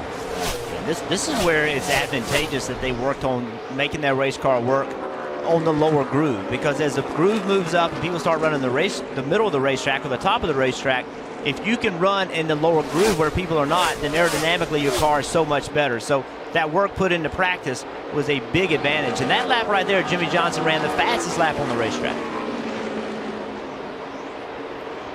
As we continue to focus in on the championship 4, take a look at Joey Logano. What an incredible run he has had as of late.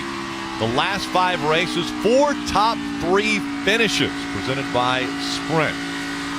Sprint's network reliability now within 1% of Verizon. Switch today, save 50% on most current Verizon, AT&T, or T-Mobile rates. Visit a Sprint store or sprint.com/network today. Marty. Rick, lap 197 on the board right now, 70 to go, and here's the debate. We told you at the top of the show, as you see the battle for second with Carl Edwards and Joey Logano, that the key word for the day would be short pitting.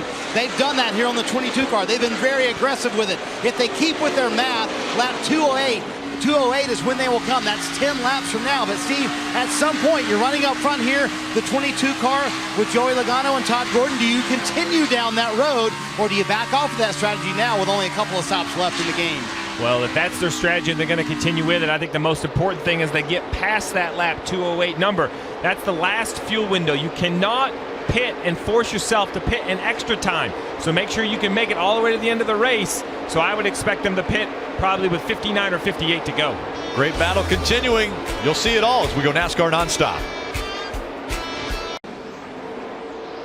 Welcome back. You have not missed a moment of this battle between the 19 and the 22. Here's what the 19 had to say on the radio. Next time you're going to have a flat side. I don't say anything there? The next time 22's going to have a flat side.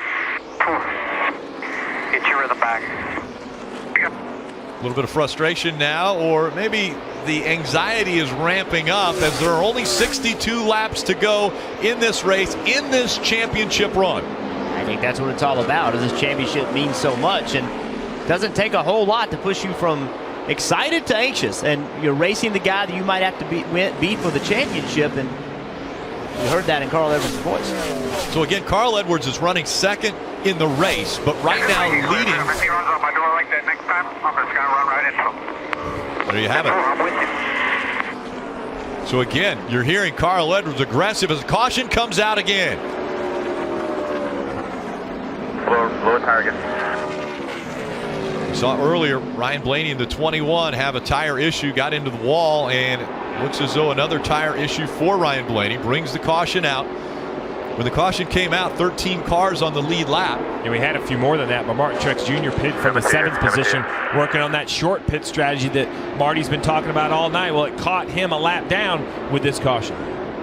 You see a lot of damage to the right side. Again, that's twice now that the 21 has had a tire issue and gotten up into the wall. So the damage compounded. And that one there looks like it perhaps could have some suspension damage. You see the wheel moving around maybe a little more than it should. And it just blew. Yep. Take a look right up against the wall. He gets in the wall, and it's just going to ride the wall.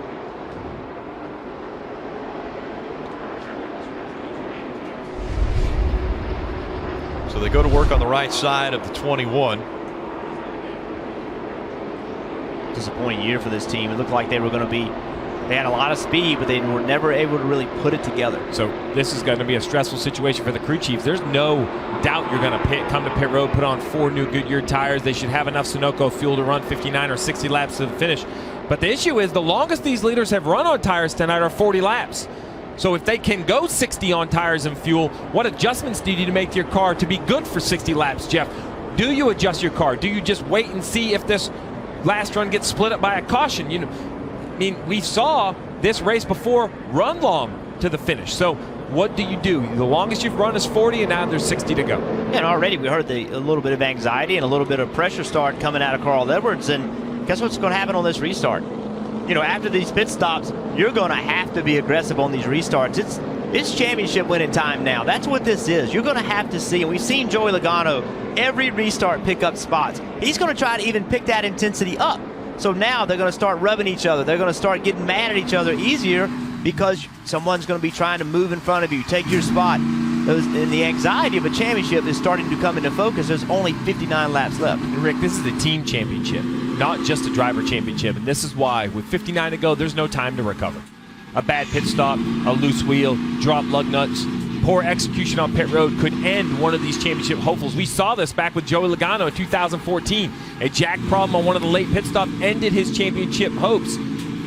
59 to go, any problem such as that will end their run. Only one of the last 9 races here had more than 2 restarts. This is going to be the first restart after lap 200. But there was one in the last 10 laps in both here under this chase format. So the last 2 times under this chase format, there has been a restart inside the last 10 laps. I've learned that whatever strategy I wanted to play, I could find the stat to support it, but then we had to see how the race fell. Pressure goes on to the pit crews now as the team's entering pit road.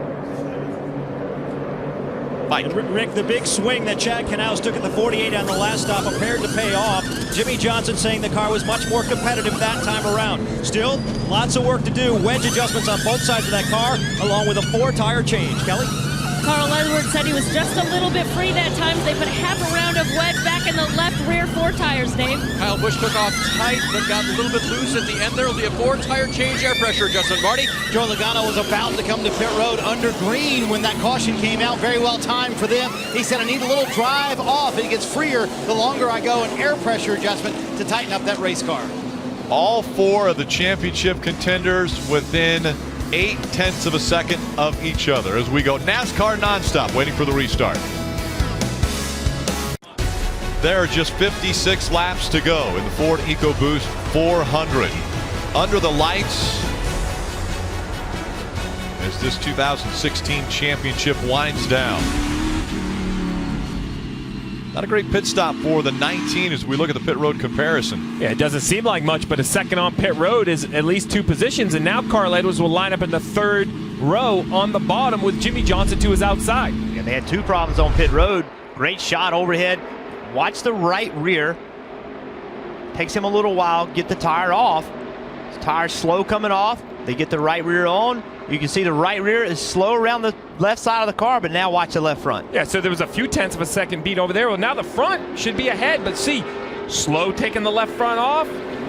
That's what happens. When you have a little issue on the right and a little issue on the left, they add up to over a second. And the problems have added up for this 19 on pit road tonight. They just, to me, aren't doing everything that needs to get done. As we start to wind down, you're going to have clean pit stops. 1.1 seconds on pit road doesn't seem like a big deal, but it is spots on the racetrack. Let's see how it affects Carl Edwards.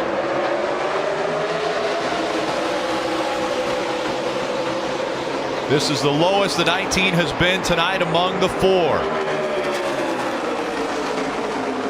42. Kyle Larson right up against the door of the 22 of Logano, and he takes the lead. Here comes the 18 of Kyle Busch. When the sun goes down and the lights come on at Homestead-Miami Speedway, Kyle Busch shines.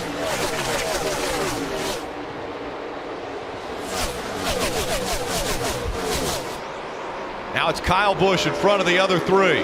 Kyle Busch, Logano, then Edwards and Johnson. Remember the big changes that the 18 made. They put that Packer in the left front, and since they made that change, it surely seems to help that race car. Here comes the 48, looking at the outside of the 19. That's for position. Not able to keep the momentum up.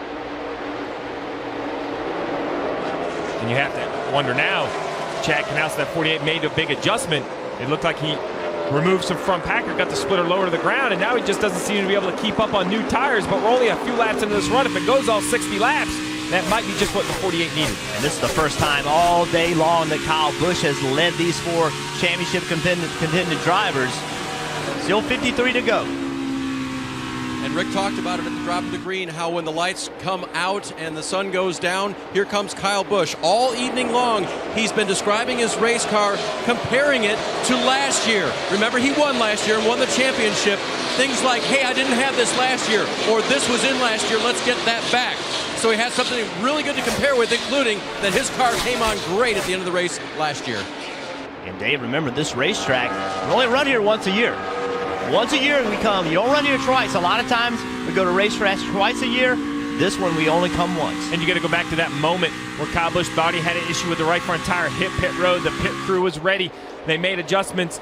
The crew chief, Adam Stevens, was wise enough to let him run on those old tires a little bit longer. Caught the caution to get himself back on the lead lap.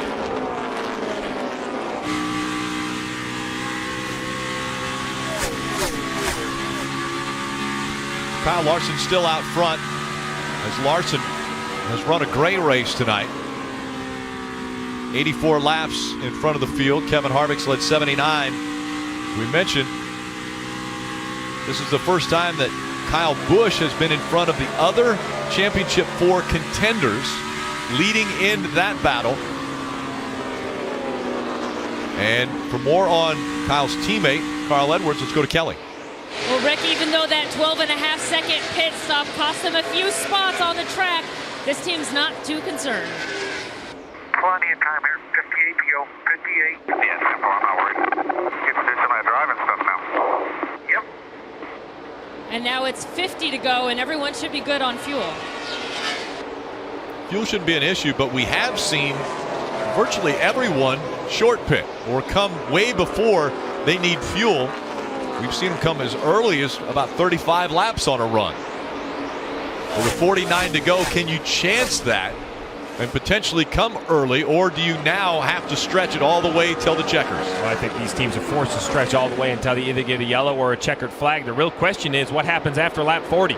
Whose car has the best handling? And we've still yet to see the Championship 4 run right against the wall like Kyle Larson does. If it goes over 40 laps, Jeff, I think they're going to have to move up there on those old tires. Yeah, I think he will too. And you heard Carl Edwards, very optimistically saying, hey, I'm just going to do that driving stuff now. But the problem is now he's behind more race cars, and the car drives completely different the more cars you get behind. So the adjustments that they made, expecting to come off pit road second, third, weren't the right adjustments when you come off pit road in fifth. You have to throw in also the 4 and the 42. They are definitely fighting for the win in this race, but they're right in the middle of the championship battle that's going on. And we talked about how aggressive you're going to have to be on these restarts. With Joey Logano trying to take advantage of what he's done all night, have a great restart. Kyle Larson in that 42 car, he puts his left side right beside the 22, pulls the air off the side of his car. Right there, you see the 22 car get loose. He loses momentum. That allows the 18 car to get a run and ultimately get by the 22. So that's the aggressive restarts that we're going to see from this point on. If we have another restart. Marty. Rick, it's going to be interesting. You talk about that pit strategy. Todd Gordon and Joey Logano were talking about that a moment ago. He said, we can go all the way on fuel. I think we're coming again at some point. So, Steve, this is where you really make your money as a crew chief. If you follow the math all night long, you would pit with about 17 to go. You don't want to do that. But what you may do, split this window in half. Maybe run about 30 laps and come in, hit pit road. You got plenty of tires to make it work. And you also throw in the element of a caution flag that might come out as well. So, Mr. Crew Chief, how do you play this the rest of the race and try and win a championship? Well, the problem you have, Marty, is I think if you pit halfway to split it up, you're not going to draw the whole field again. There's going to be 5 or 10 cars that say, nope, we're going to stay out. We're going to try to make it on fuel. And I think that way when the caution comes out, you perhaps could be a lap down. So while I liked the strategy most of the day, at times it was a little aggressive for my nature. Short pitting here would be a pure gamble. I'm not sure with the situation they're in, the second car out of the Championship 4, that would be a wise decision. All they have to do right now is to try to outrun the 18 of Kyle Busch. Kyle Larson out in front of the field, but it's Kyle Busch right now that is in front of the Championship 4, looking for his second Sprint Cup Series championship, wanting to go back-to-back. After battling through adversity a year ago for the championship, he's looking for a full season for the title this year. Following race coverage on NBC, tune in to the NASCAR America post-race show on NBCSN, presented by Advance Auto Parts. And following the post-race show, be sure to catch Victory Lap live from here in Miami. Between NBC and NBCSN, over 2.5 hours of post-race coverage to end the evening and the season. Let's talk about strategy as we're now under 43 to go, brought to you by Smithfield Foods. Well, we're under 43 to go for the entire season. The championship's on the line, so the pressure is mounting, Jeff. If the caution comes out, the pit crews are going to be tested, the drivers are going to be tested on the restarts. Yeah. Pit stops are going to be huge, restarts are going to be huge, and as you said, there's so much on the line, people are going to be able to risk it all. Championship out in front of 4 drivers. Kyle Busch right now has the best look at it. He's in front of Joey Logano, Carl Edwards, and Jimmy Johnson. But Jimmy Johnson has been able to battle back. He's just behind Kevin Harvick. The Ford championship drivers running 2nd, 3rd, 4th, and 6th. Well, decision has been made by Carl Edwards. Carl Edwards, they got themselves back with a poor pit stop. They're now 2 seconds behind Kyle Busch. And as he's run Joey Logano down, he's moved his line. He's moved his line up the racetrack to get to Joey Logano. Now he's got to try to find his way around him. So he's been right against the wall. When he called Joey, he wasn't against the wall as much, but it has worked to get to him. That time he entered a little bit lower into the turn, but then moved all the way up to the wall. So right here, he's going to try to get underneath him. He got that big run on corner exit, running to the top. Now he's going to try to slide up in front of Joey Logano. I think he'll be able to pull that off easily. Let's see where he goes now. He's cleared Joey Logano. What's he going to do when he enters turn 1? Is he going to keep working that top, or is he going to go back to the bottom? And Rick, we still have 35 to go. This is only 20 laps on the tires, and we have mentioned a few times, the longest they've run is 40. So they're going to be way past that if this thing runs all the way to the finish under green. Do you wear less tire when you run up against the wall? I think potentially you do, yes. Depends on how your car is handling, but Carl Edwards is running down Kyle Busch at a big rate of difference. I mean, Kyle Busch ran a 33.70. Carl Edwards ran a 33.38. So he's coming. 0.4 of a second better for the 19 as he continues to race against his teammate. Kyle Busch and Carl Edwards both racing for Joe Gibbs Racing. And the gap closing every lap. Want to get a few updates, and we'll start with Kelly with Kyle Larson. Yeah, this young kid out of California leading this field and doing just what they set out to do, to run that high line but not get into the wall. You see how clean the right side of that 42 car is. He's looking for his 2nd career Sprint Cup victory, and what a way it would be to close out this season, Dave. Kelly, ahead for the championship right now is Kyle Busch. He knows Carl is coming, but he may have saved a little bit with his race car. Listen. Run our race, just what we need. Don't let them bait you into using any more than you have to. There's no press coming out back. If he didn't let himself get baited, the very smart reigning champion may have enough to hold off his teammate, Cal.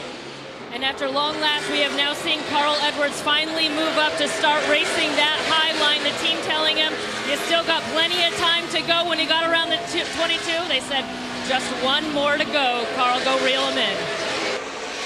Kelly, Joey Logano told me earlier this week, I love how we race under pressure. We had to win at Phoenix. We did it. In fact, they've won 2 of the 3 elimination races in this chase this year. Can they win the biggest elimination race of them all tonight? Right now, Logano says his car's a little bit too tight. And also, they slapped tape on the grill earlier. Now his water temperature's a little bit over what they would like that to be. Kevin Harvick having a fantastic race tonight. He told me so many reasons for us to want to win tonight. The last run was Chevrolet. It's Tony Stewart's last win, and he told me last time I checked, there's a trophy at stake tonight. We would love to get to victory lane, Mike. Marty, Jimmy Johnson has never won at the Homestead-Miami Speedway, but then again, he's never had to. So I asked him what the reality is for him at this track, and he said, look, I actually like this track. I feel like we've had some pretty good runs here. Tonight, well, he's pretty good, but not good enough to this point. He struggled with handling problems throughout the evening. Chad Knaus has done a lot. He told Jimmy to go to the top of the racetrack. That's where he is now. As the laps continue to wind down, Jimmy Johnson running 6th. In front of him, Logano in the 4th position.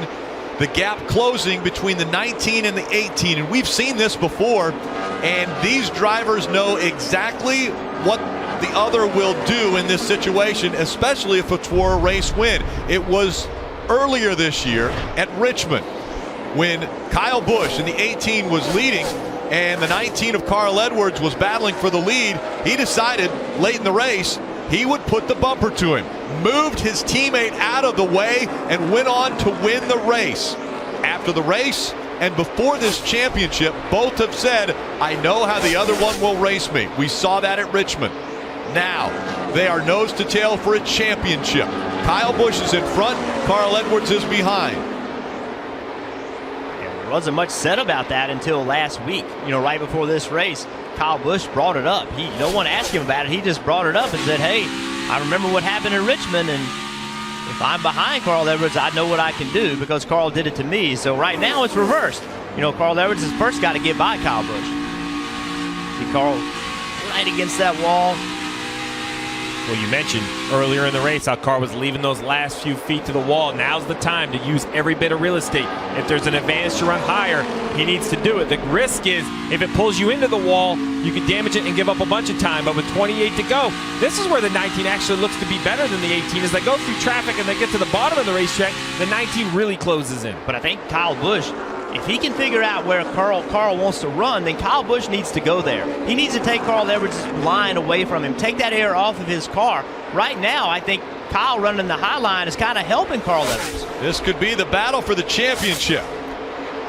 The gap is closed now. Kyle Busch just in front of Carl Edwards. Once again, Carl Edwards goes a little bit lower. Kyle Busch stays up high. He'll try to keep the momentum up.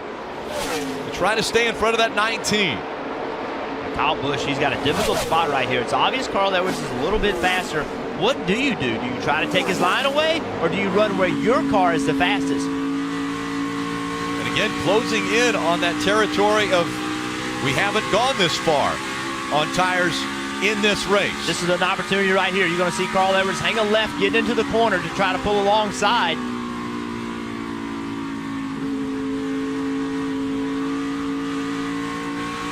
Take a look at this. The 19, Carl Edwards, looking to the inside, trying to take away the second spot.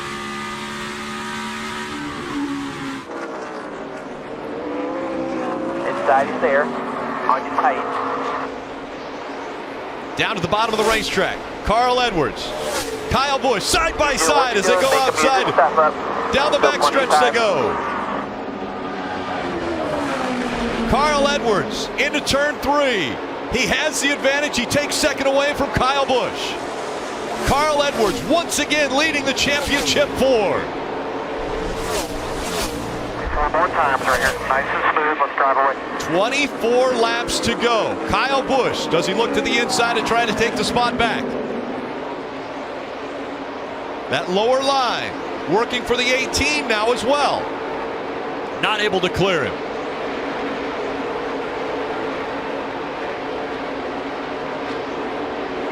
For the title, Kyle Busch battling back on the inside.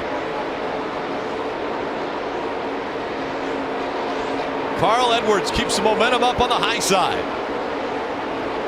You can see the advantage Carl Edwards gets running that top line. It just makes the back straightaway, the front straightaway, makes his speed so much higher.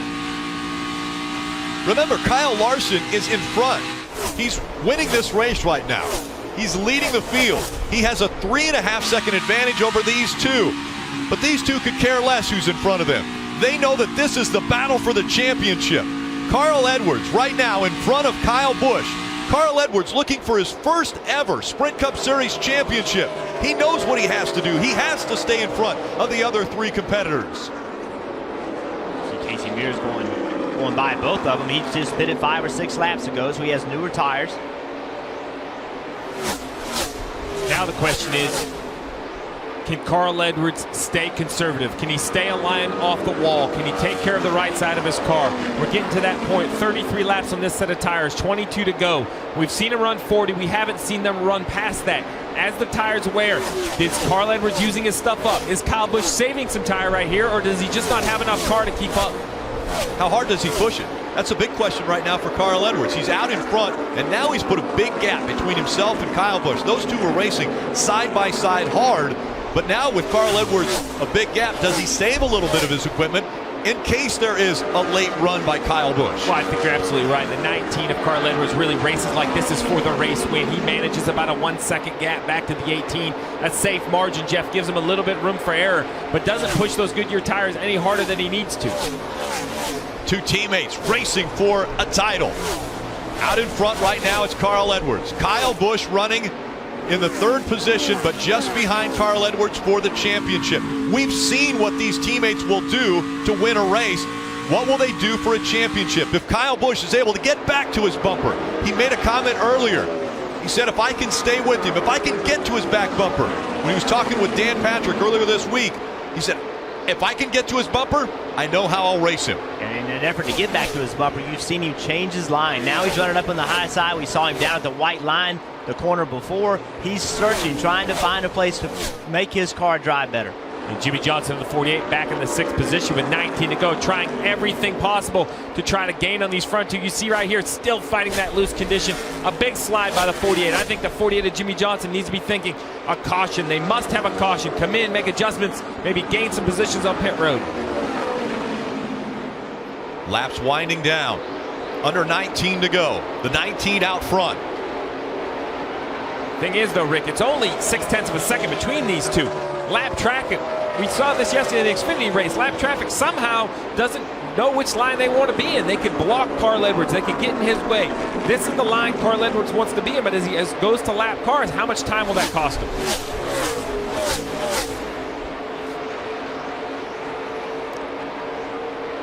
Joe Gibbs Racing looking to win the Xfinity Series yesterday, as well as try to capture the Sprint Cup title tonight. Carl, there was calmness in that situation. Bad pit stop, lost spots. He was just very calm on the restart, climbing his way back up. Never sensed, really, the way he was driving the car. He didn't get too aggressive. He moved around, found the best place for his car, and just methodically found his way back in front of all the guys he's racing for a championship. So, gap between the two about 0.6 of a second. But staying there, Rick. How is it staying there? Is Carl Edwards keeping it there by driving out of his mirror, managing the gap, or is it Kyle Busch? Did he make a couple mistakes, lose a position, but now just running hard enough to keep him in sight? 17 laps is a long time for these race car drivers. And if a caution comes out, everyone will dive to pit road because tires are so important at this racetrack.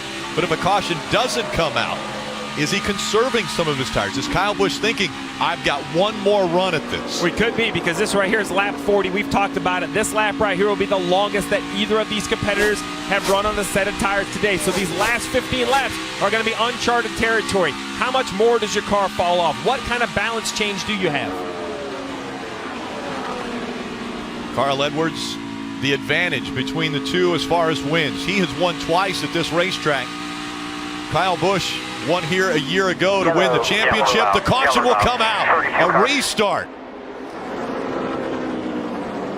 You see a flat left rear tire on the 32.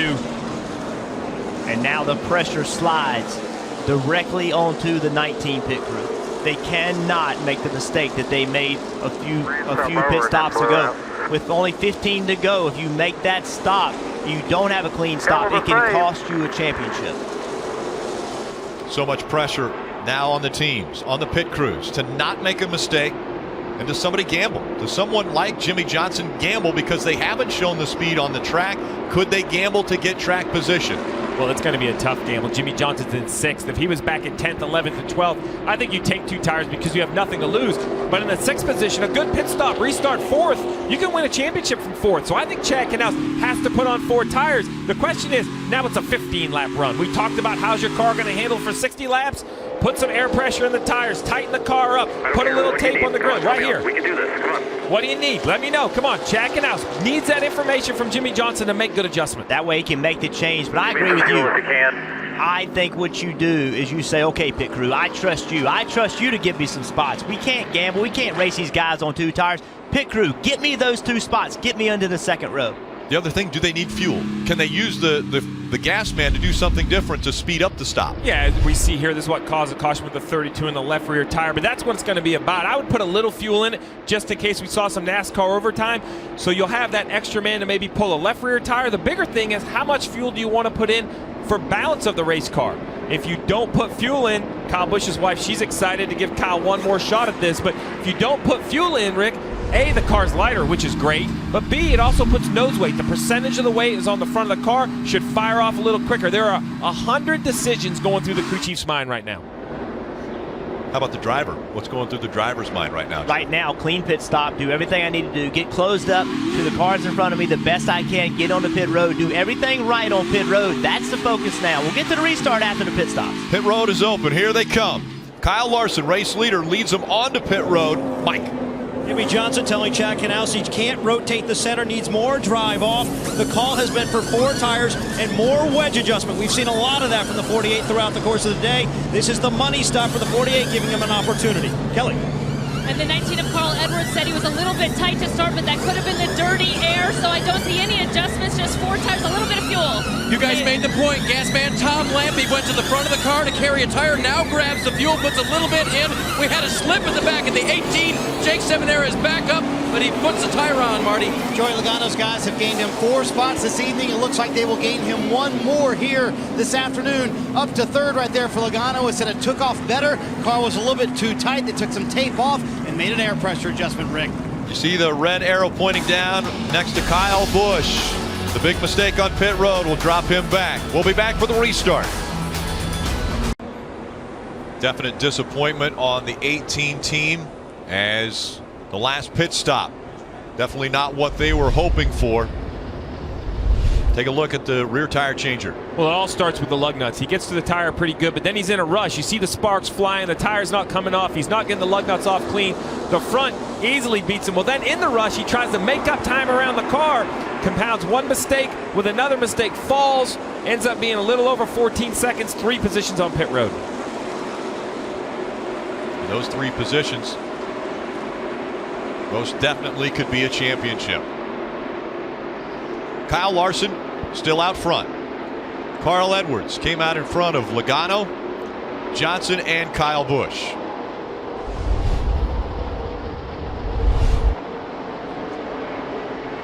The 14 team. Tony Stewart, a 3-time champion, and the laps winding down on his career. It will be 10 to go for Tony Stewart. An amazing career that he has put together, and it all comes to an end tonight.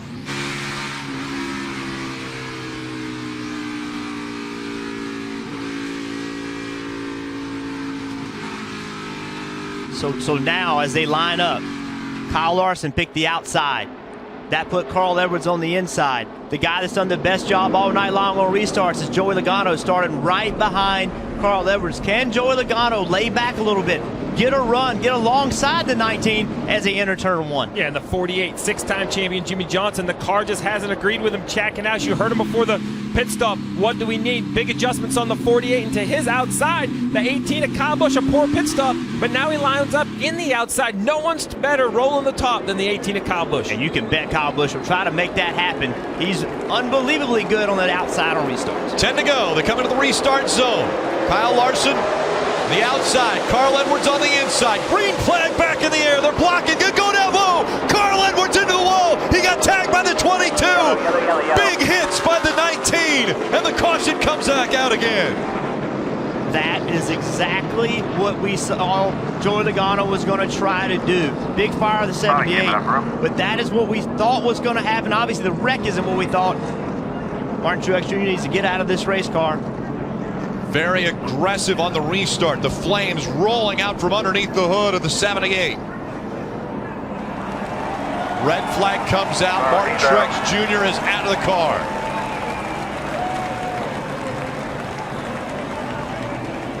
Huge contact for the 19 of Carl Edwards. First it was the inside wall, then he was hit by another car. A championship's on the line, Rick. The 22 gets a great restart. The 19 blocks. They make contact. Look at the damage on the 19 car. A couple huge impacts. And we thought that's what was going to happen. The 22, Joey Logano, has been so good on restarts all night. The 22 gets a big run. Carl sees him coming. He goes to block. 22 does not slow up. Stays in the throttle. Big wreck.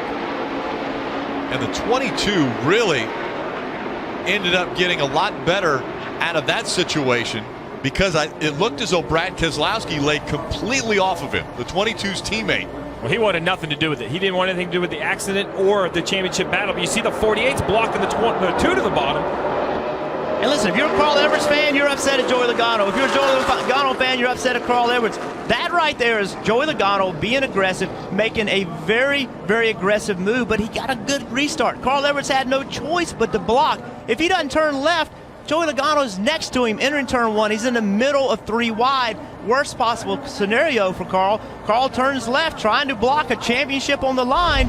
Joey's there in a big wreck, and I don't blame Carl Edwards. Not at all. He had to block. That's what he had to try to do. But I don't blame Joey Logano, because if he lifts with 10 to go, it's over. He's lost the championship right there. He didn't hit the 19 in the bumper. He was inside the left rear bumper cover of the 19 of Carl Edwards. You see, he's walking it off.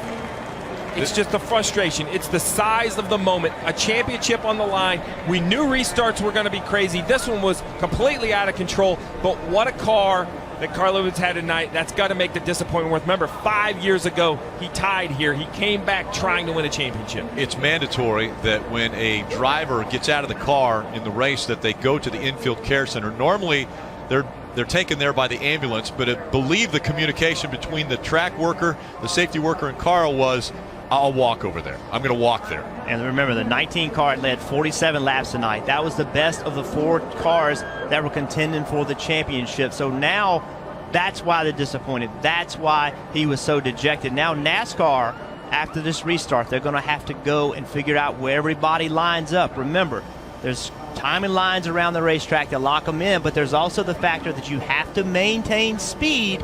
You have to maintain a certain speed. So right now, NASCAR is looking at those scoring lines, and we'll watch replays to determine where to line everybody up. Let's listen into the 22. Joey Logano, his radio on what took place. I got damage on the right front and probably the right rear. Came down right in front of me. Here, Joey Logano. He came down right in front of me. But Carl Edwards was trying to block. He did not want to give up that position on the restart. No, he didn't want to give it up. He didn't want to give a championship up. He was put in a position because of Joey Logano's very good restart. Joey did everything right. Carl Edwards doesn't block. He's 3 wide, in the middle, getting into turn 1. His opportunity to win a championship is definitely less in that scenario. So, an aggressive move by Logano, but in my eyes, he did everything he was supposed to do, trying to win a race and win a championship. I mean, this is what's on the line. 4 drivers, an entire season, a championship. Neither Joey Logano nor Carl Edwards have ever won a championship. Really, Jimmy Johnson and Kyle Busch, of the 2 championship contenders remaining out on the track. Actually, Joey Logano's still out there, but will have a little bit of damage to the car. But those 2 benefit the most from this because they were able to get through. What a big impact. Huge. To be honest, I've been focused so much on that restart, I didn't realize the degree of that impact. Let's ride along with Joey Logano. So you hear Joey Logano. He's to the inside. He gets to a point where the 19's pulled out. He's out of the gas. He's not in the gas turning the 19. He's out of the gas because he's so low. On board here with the 19. I mean, that in real time. Look at Carl Edwards. Look at Carl Edwards. Listen, he's smiling. He goes up. He's having a conversation with everything on the line. He shook their hands. Listen, I don't blame him for being frustrated or being upset because it's a championship, but taking time to go to them and have a conversation, I mean, that would have been difficult for me to do. And Jeff, let me tell you, I mean, and you can speak to this more than anyone, but how difficult is it to get into this position as a driver, to get into the possibility of winning a championship? It doesn't happen very often. Carl Edwards, this might be his last chance to ever win a title, and that happened on the restart to take it away. Well, remember how close he came. He and Tony Stewart, the closest finish in NASCAR history as far as points. That's how close he came to winning his championship, and he's been waiting since that moment to have another opportunity. And with only 10 laps to go to win a championship, to end up in this situation, he has to be unbelievably disappointed. Marty.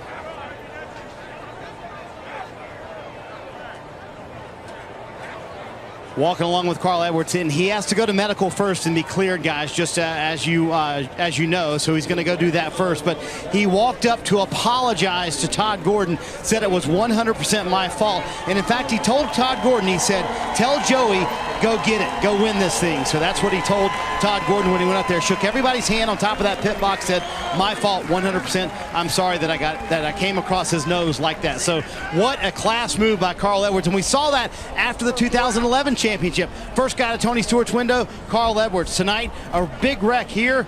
First guy up to apologize, Carl Edwards.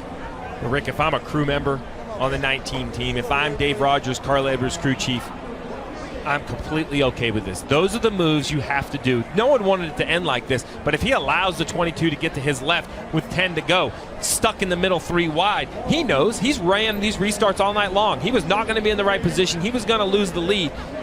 We talked about what would teammates do to one another to try to win a championship. Well, what as a driver are they willing to do to win a championship? Carl Edwards just proved they're willing to do about anything to try to protect the position. Steve, it's racing. That's it. Racing is going to be aggressive. And then when you add a championship on the line, guess what? It's going to become more aggressive. Joey Logano, great restart. Carl Edwards had no choice but to try to block. And it looked like Carl Edwards said to the fire and rescue gentleman that's walking with him, hey, thanks for walking with me on this. Normally it's a ride. It was a wild ride for the 19. After an incredible race, it ends 10 laps too soon. Welcome back to Homestead-Miami Speedway, still under a red flag condition with 10 laps to go. The 3 championship contenders that are still on the track will be right together. 48, the 18, and the 22. Mike. Well, there's two sides of the emotional spectrum, Rick. Obviously, we just saw the disappointment of Carl Edwards there, but on the other side, the beneficiary, the 48 team. They were looking for a little bit of a Hail Mary, so to speak, to make this happen. This may be the break they need. When that transpired, look at the reaction from Chad Knaus. He wasn't the only one. The entire 48 pit box just exploded. You see Jeff Gordon back there as well. They're pretty excited. They now know they have an opportunity, perhaps, to turn in that historic 7th championship. The 78, Martin Truex Jr. Driver was treated and released from the infield care center after the fire underneath the hood. The 2 of Brad Keselowski also has been to the infield care center and released. Involved in this accident on 258, Keselowski, Casey Kane, Regan Smith, of course the 2 chase contenders, Carl Edwards and Joey Logano, Chase Elliott, Ryan Newman, Martin Truex Jr. and Ty Dillon, all involved on the restart. A lot of cleanup needs to be done. We saw the fire underneath the hood of the 78, so fluid was coming out of that car. He was up against the wall. Also, the 2 had a lot of damage to it as well, so they continue to clean up the racetrack. It's going to be a sprint to the finish, and so they will make sure that the track is clean for anything. And so really when we see the 22, he was obviously involved in that, had some contact with the 19. Well, it's hard to see, but if you look at the right front fender right here on the 22 car, there's some damage. It looks like about, you know, what I would say is like 3 o'clock directly in front of the right front tire. It doesn't look damaged above the tire. Up here where we travel and rub the tire, it looks in front of the tire. So I don't think that will rub and cause the 22 to come to pit road, but without a doubt it's going to hurt the performance. This is really a great shot right here. You can see most of the damage is like at bumper line. About right here, it looks like the 22's pushed in. It's going to probably be a little tighter, but I don't think it's going to rub. Let's listen into the 22. They've been discussing this damage. It's dented at the headlight, but it's not going to rub. I think it's going to be good. And I agree. I mean, and let's be honest, Rick, even if it rubs, they need to stay on the racetrack. There are too many cars in the lead lap. Pitting and pulling on that fender does them no good. A championship's on the line. So the 22 car definitely not in pristine condition, but not as heavy damage as perhaps I thought when I saw the initial contact.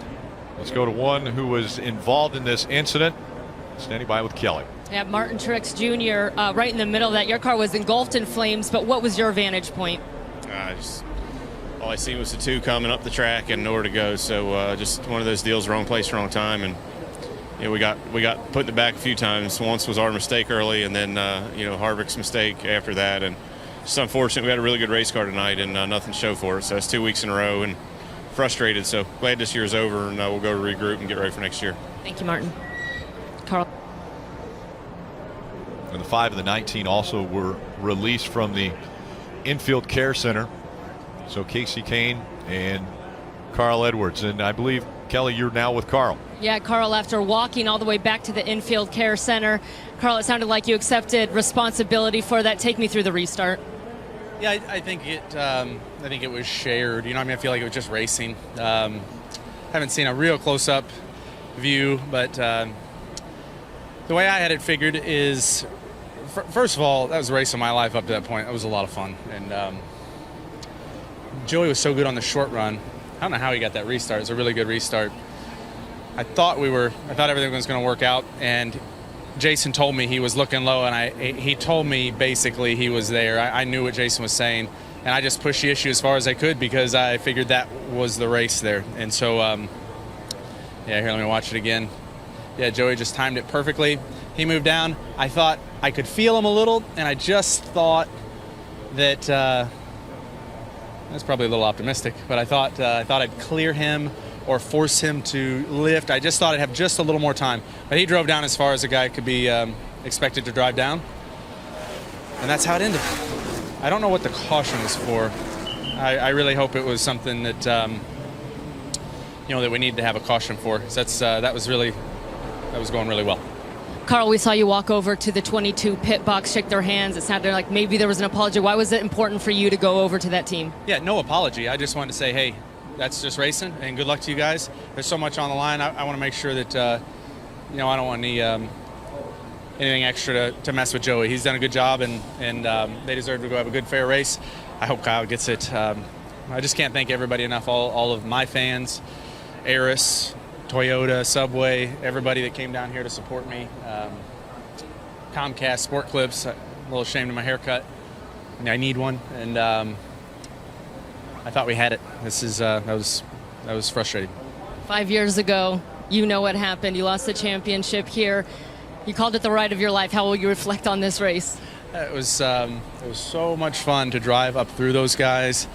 This track is just, it's perfect. It's such a blast to drive. The Goodyear tires are great. I was sliding around doing everything, having a really good time, and running Kyle down and racing him like that, and for him to race me that hard and that fair was so cool. I just hated to see that caution. That was very, very frustrating. I felt like that was our race and our championship. But hey, this is how racing goes. Yeah, but it was under that caution that your pit crew really stepped up to the plate. Yeah, they put it in my hands, and that's all you can ask for. Dave Rogers, my guys, everybody, they did a good job, and it didn't work out. This is life. We performed well. We did our best, and I just risked too much. And Dave told me before this race, it's a pretty big reward. And remember, risk gets reward. And I just I had to push it. I couldn't go to bed tonight and think that I gave him that lane. So I watched the rest of the race, and I am telling you, this team is going to be on fire next year. You watch out. It's going to be awesome. Thank you so much for your time. All right, thank you. Steve, I think that's it. He could not sleep. Not only the rest of tonight, but all of next year, knowing that he gave that lane. And he said it. Joey Logano get a unbelievable restart as he's done all night, and Carl Edwards had to block. And what a stand-up guy to sit there and look at it, and with this much on the line, and say, hey, look, it was shared, but certainly was optimistic to think I could keep him behind me. I mean, at some point, you have to make a decision to do something that's outside of the ordinary. And that's what Carl Edwards decided right there. He went down. Heck, they were in the yellow paint. They were off the racing surface. There's a curb down there for the road course. I'm not sure they were going to make it over the curb if they did get it figured out. But a classy interview. An entire season got him to this point. And one restart basically cost himself a chance at a championship. Still under a red flag condition as track cleanup continues. They want to make this track as good as possible for the final 10 laps of the 2016 season. Welcome back to the Ford EcoBoost 400. Still under a red flag condition as track cleanup continues in turns 1 and 2. That's where on the restart everything went crazy. Carl Edwards trying to hold his position. Joey Logano trying to take it away. That was a race for the championship. Carl Edwards turned into the inside wall. then back up across the racetrack. Quite a few cars were collected and fluid on the track, and so they are doing extensive work in turns 1 and 2 to clean up all of the fluid and speedy dry that they're putting down. They'll want to clean that up as well. Let's go back trackside to Dave Burns.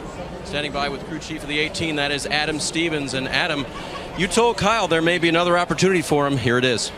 Yeah, it's this crazy race. It's been a crazy year, to be honest. This chase format is just tough. You're jumping through a ring of fire every 10 minutes, it seems like. So find ourselves with an opportunity here to win this race maybe and come home with another championship. You and I talked about at the beginning of this race how you like to avoid crowds. If you win, there's going to be a big one.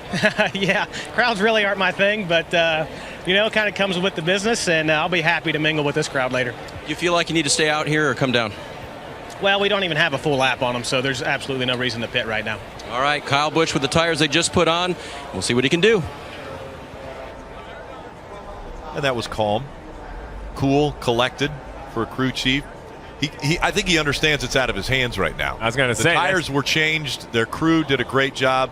Now it's in the hands of the driver. This is that moment. This is that moment as a crew chief where all the preparation, putting the right team together, making the right decisions, race strategy, car setup, all of those parts and pieces to the puzzle have been executed. And now it's purely up to Kyle Busch, a little bit on the spotter, but mostly up to Kyle Busch. There's a reason the drivers are the stars of the sport, and that's because tires have air in them. They're brand new. We're getting ready to see the stars go race for a championship. Can he respond? That will be the big question. Let's listen in to Kyle Busch's radio just moments ago. 22's got right front damage, 19's out, so it's you and the 48. So the team already has said it's going to come down to the 18 and the 48 for the championship. Yes, it is, and we understand the lineup. We don't have this official just yet, but we believe the 42 and the 4 will be the front row. And guess what? The 18 and the 48 will start right beside each other. I think advantage 48 because the 42, I believe, will pick the outside. I think he's been picking the outside on the restart. If the 48 can get a good restart and get on the outside of the 4, then potentially that's an advantage. However, the 48 has not shown the speed that the 18 has shown this night. Yeah, and unfortunately for the 22 of Joe Logano, he's going to start 9th. And basically this lineup is created between electronic lines around the racetrack. There are 10 of them here at Homestead-Miami Speedway. Any car that has nothing to do with the accident just gets scored by the last electronic line that went over. The issue then becomes, Jeff, when you're in the accident. The 22 is obviously in the accident with the 19. Then NASCAR uses video to understand all the cars that were in the accident, how they blended back into the field. Through all of that, they've determined the 22, where he blended back into the field, was 9th. So once again, the whole field isn't set by video. It's electronic timing lines. Just the cars that were in the accident, they are judged by video. Let's hear from the crew chief of the 48, Chad Knaus. He's with Mike. And he's here now. We saw the reactions from Chad Knaus when the caution came out. It seemed like this gives you an opportunity. So how do you take advantage of it? Well, we're just going to have to see what happens, obviously. Yeah, I got pretty excited. It's pretty awesome being down here and being in position for everybody at Hendrick Motorsports and Lowe's, and seeing Jimmy get an opportunity here to try to battle for it once again. It's pretty awesome. We're just going to have to see how it all shakes out. Everybody's got new tires. 10-lap shootout. Everybody's going to be probably tight on fuel, so it's going to be pretty exciting. But really proud of this team. Everybody fought hard all day today. Definitely didn't have the early speed that we wanted, but we've come back reasonably well and running the top 5, top 6. So good car, but just see what happens here for the next 10. Going for history here, what would it mean to you to bring home this title, number 7? It would mean an awful lot. How's that? Probably mean a lot more than 6. It's great. It's an honor to be able to even battle with those guys and to have Jimmy's name even in the same sentence as Dale Earnhardt Sr. and Richard Petty. It's an honor to have been able to get him to this point, and hopefully we can get it. If we don't get it this year, we'll go after it again next. Chad Knaus's name is in the same sentence as Dale Inman, one of the great all-time crew chiefs as well. Thank you. Yeah, thank you. Rick? And again, that's the big thing right now this weekend and this season. It has been on the back of Jimmy Johnson's helmet, the drive for 7, to join the likes of the King, Richard Petty, and the Intimidator, Dale Earnhardt Sr. Only 2 drivers in the history of this sport have ever won 7 Sprint Cup Series championships. And Jimmy Johnson right now is on the cusp of grabbing his 7th championship, and it all is going to come down to a restart. I mean, think about 7 championships. I try to put it in perspective. In my lifetime, I may never have the opportunity to see this again. when you look at Jeff Gordon with multiple championships retired, Tony Stewart retiring, there, you know, Kevin Harvick with 1, Kyle Busch with 1. You know, I just don't see on the horizon the run that Jimmy Johnson was on. He won 5 in a row, came back after a couple years off, won his 6th, or a couple years out of the championship picture, won his 6th, and then in a new format comes all the way down to Miami with a chance to win historic number 7. And the opportunity for it is because of what happened in this accident. Jimmy Johnson was the furthest back of the championship 4, and then he's able to get through. So we're going to watch, really focus on the 22. The 22's down. We've seen this multiple times. He gets into the 19, but continue to watch. Cars crash, the 3 other cars go by, the 24 and the 11 gets by. Here's the 22. Now he's going to accelerate past the 24, but that is the view. That is one of the views, I assume, NASCAR uses. They say they look at video. I don't know exactly what cameras they use, but in this camera, it's very clear to me that he was involved in the accident, doesn't maintain speed, comes up, catches the 2, no fault of his own, the 24 goes by. In my mind, the 22 is in the exact right location, 9th. I believe the 24 might pit. Looks like he has some damage. Maybe he'll line up 8th. But that's how the rundown is created. I think NASCAR is 100% right. A fortunate break for the 18 and the 48, an unfortunate break for the 22, and especially the 19 of Carl Edwards. But you mentioned it. I was so focused on the championship battle, Jeff, I almost lost track, and it's an awful thing to say, of some major impacts between the 78, the 2, and I think it was the 5 of Casey Kane. Yeah, and winning championship, you've got to have some breaks along the way. And is this the break? Is this the break that Jimmy Johnson needed? Because he didn't have the car that was fast enough. The other cars definitely seem faster, but now he's going to restart 4th with an opportunity. And he's starting right next to the guy that he has to beat. So he knows exactly what he has to do. It's a clear picture. You've got to beat the 18 car of Kyle Busch. And also, was it a good break for the 18 of Kyle Busch? Remember, they had a bad pit stop. And this helped them potentially overcome that bad pit stop. They thought they were done. They thought with that bad pit stop, their night was over. But guess what? They're going to start 3rd with the guy they got to beat on their outside, so their championship path is clear to them as well. And again, everyone that was involved in the accident was checked and released from the infield care center. Let's go to Marty.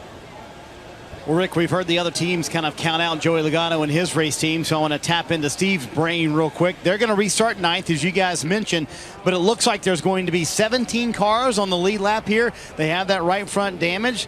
What would you do, Steve? If you were Todd Gordon, would you come down pit road, put on tires here, make sure that right front damage is okay? Those tires might be worth at least a little something. No, I think, they only ran into turn 1 at speed. I think the tires are still brand new. I think you have no idea what could possibly happen as far as fireworks on this next restart. Jeff just mentioned the 18 had a bad pit stop, and look, he's right back in it. I think the 22 of Todd Gordon and Joey Logano coming to pit road, you perhaps could restart 16th, 17th. There's no plausible situation that I see the 22 getting back to the front, but from 9th, maybe 8th if the 24 pits. Look, we haven't got to overtime yet. We still have 10 to go. We could have 2, 3, 4 more restarts, but tires don't bring any advantage to the 22. I think at this point, they're going to have to be committed. Hope the right front doesn't row. And you brought up something right there about overtime. We just heard Chad Canal say everybody's going to be tight on fuel because they didn't put enough fuel in these cars to run 30 laps. If you get a situation where you get overtime and you have several restarts, who really gambled? Who really short on fuel? Who didn't put enough fuel in planning for that? Chad Canal's brought it up. It makes you wonder if he's a little concerned. You talk about fortunate situations. This is just one race. Now, while it's one race to determine the champion, it took 9 other races to determine it was these 4. Right. We could go back through those 9 races, and there's so many different moments that changed the course of this chase. Whether it's the caution under green flag pit stops at Martinsville. Well, how about the 48 of Jimmy Johnson choosing not to come to pit road at Martinsville under that caution, restarting in the 2nd row? The 4 of Kevin Harvick winning and then breaking an engine in the 1st round. I mean, there are so many different storylines that are created over the course of these 10 weeks. That is why we saw Carl Edwards do what he did. It's so difficult. You mentioned it, Rick. Will he ever get back to this? It's so difficult in this format to get to the championship 4. There's just so many hurdles you have to jump over. This is the first round of this format that Kevin Harvick hasn't advanced to. And Kevin Harvick was strong all season long, all chase long. As I mentioned, Kevin Harvick. Let's listen into his radio. Any idea what the 18th plan is here?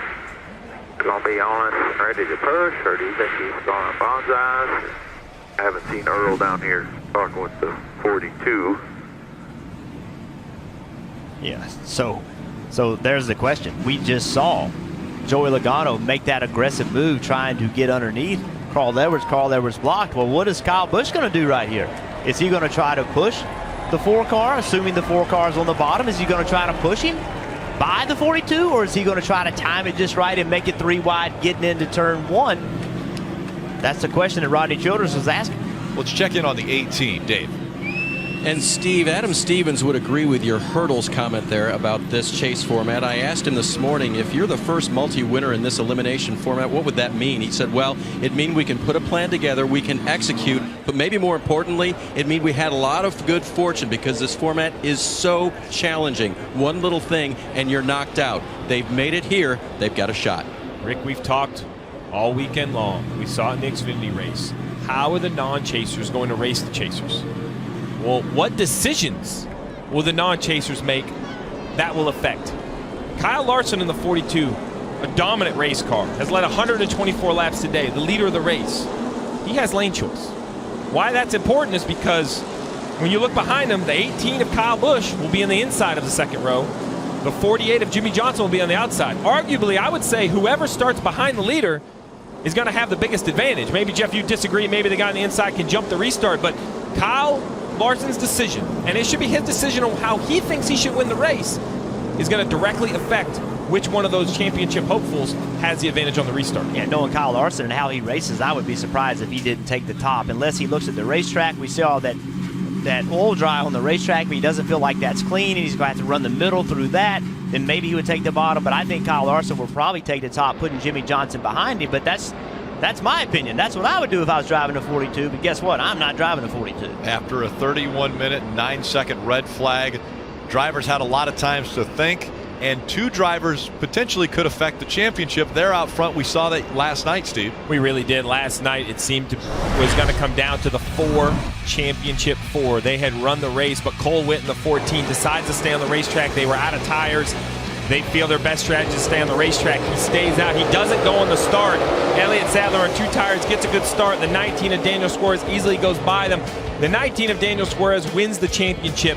That choice by the 14 car, although unpopular, he had the right to do it. I didn't agree with it, but it definitely hurt a driver like Eric Jones and his opportunity to win the championship, as well as Justin Allgaier, the 2 cars that lined up behind him in the outside row. This situation's a little different. Kyle Larson has been the best car. He's going to pick what lane gives him the best choice to win the race, but it's the same premise that a non-chaser could inadvertently affect the championship. But I think this situation is completely different. You have 2 cars on brand new tires at the start of the, with a chance to win the race. Last night we had a car with old tires, way older tires, without a competitive car leading.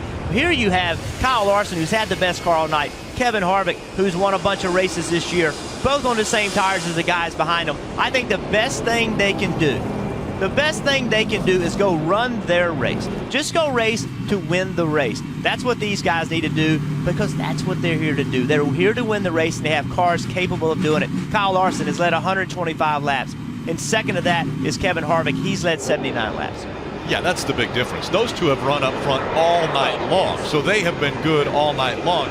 Totally different from what last night, where Cole Whitt hadn't run up front at all. Right. And I'll argue that if they don't go try to win the race, that's more of an effect on the championship than anything else. Just go do what's best for your car. That's what racing is all about. That's what we just saw with Carl Edwards in the 22. I think the least of our concern is Kyle Larson and Kevin Harvick trying to win this race. I mean, those 2 guys, they're going to be giving everything they got. That's what they're supposed to do, and that's what they will be doing. I mean, to win in a cup race is a special thing. It's hard to do. It's difficult to do. Kyle Larson's only won 1 of them in his whole career.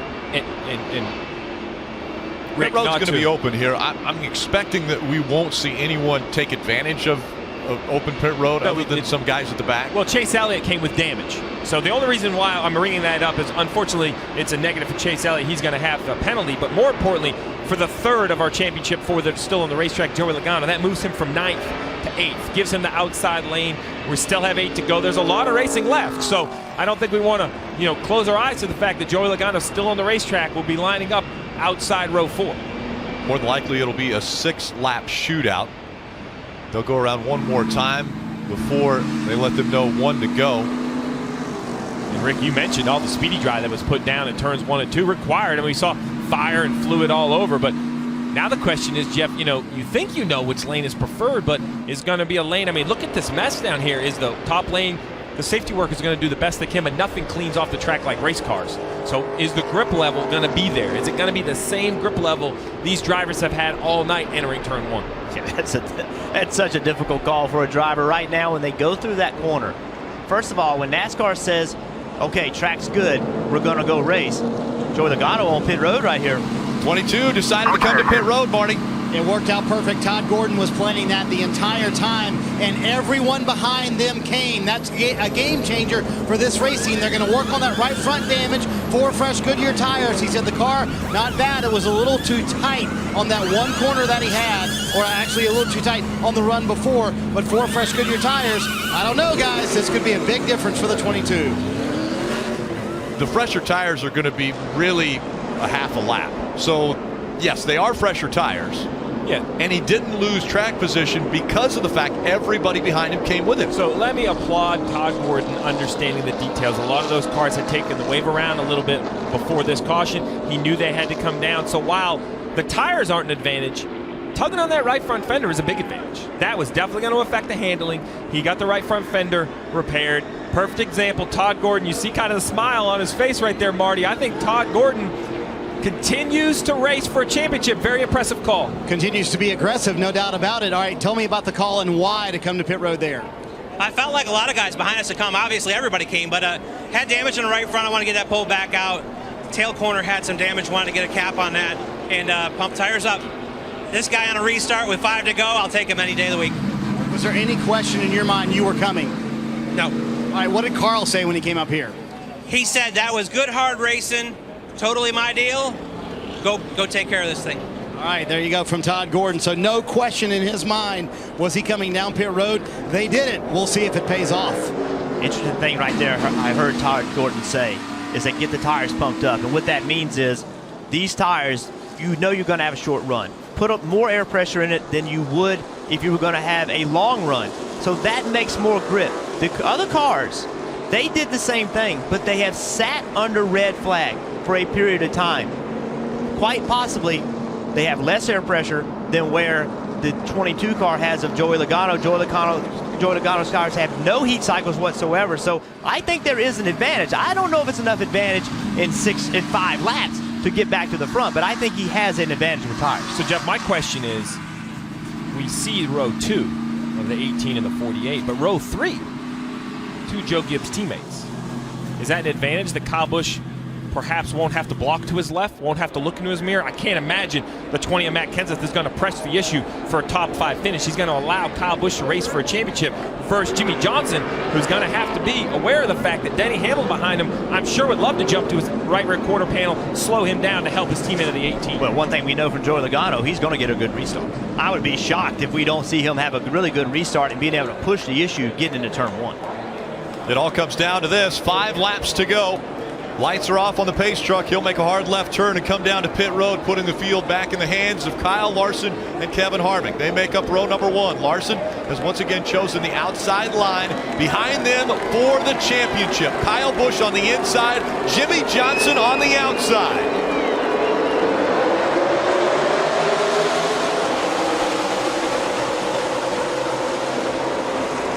Great restart for the 48 of Jimmy Johnson.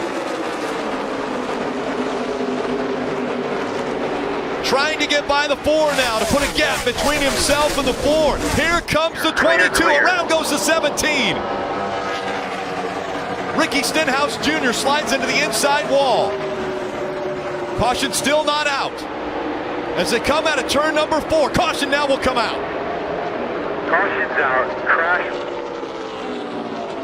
Safe. Well, he said it. Joey Logano once again with an unbelievable restart. Ricky Stenhouse Jr. with damage on the back straightaway, obviously. Joey Logano with a really good restart, and Jimmy Johnson had a really good restart as well. Save, save, save. We heard just as that caution came out. Take a look at what happened to Ricky Stenhouse Jr.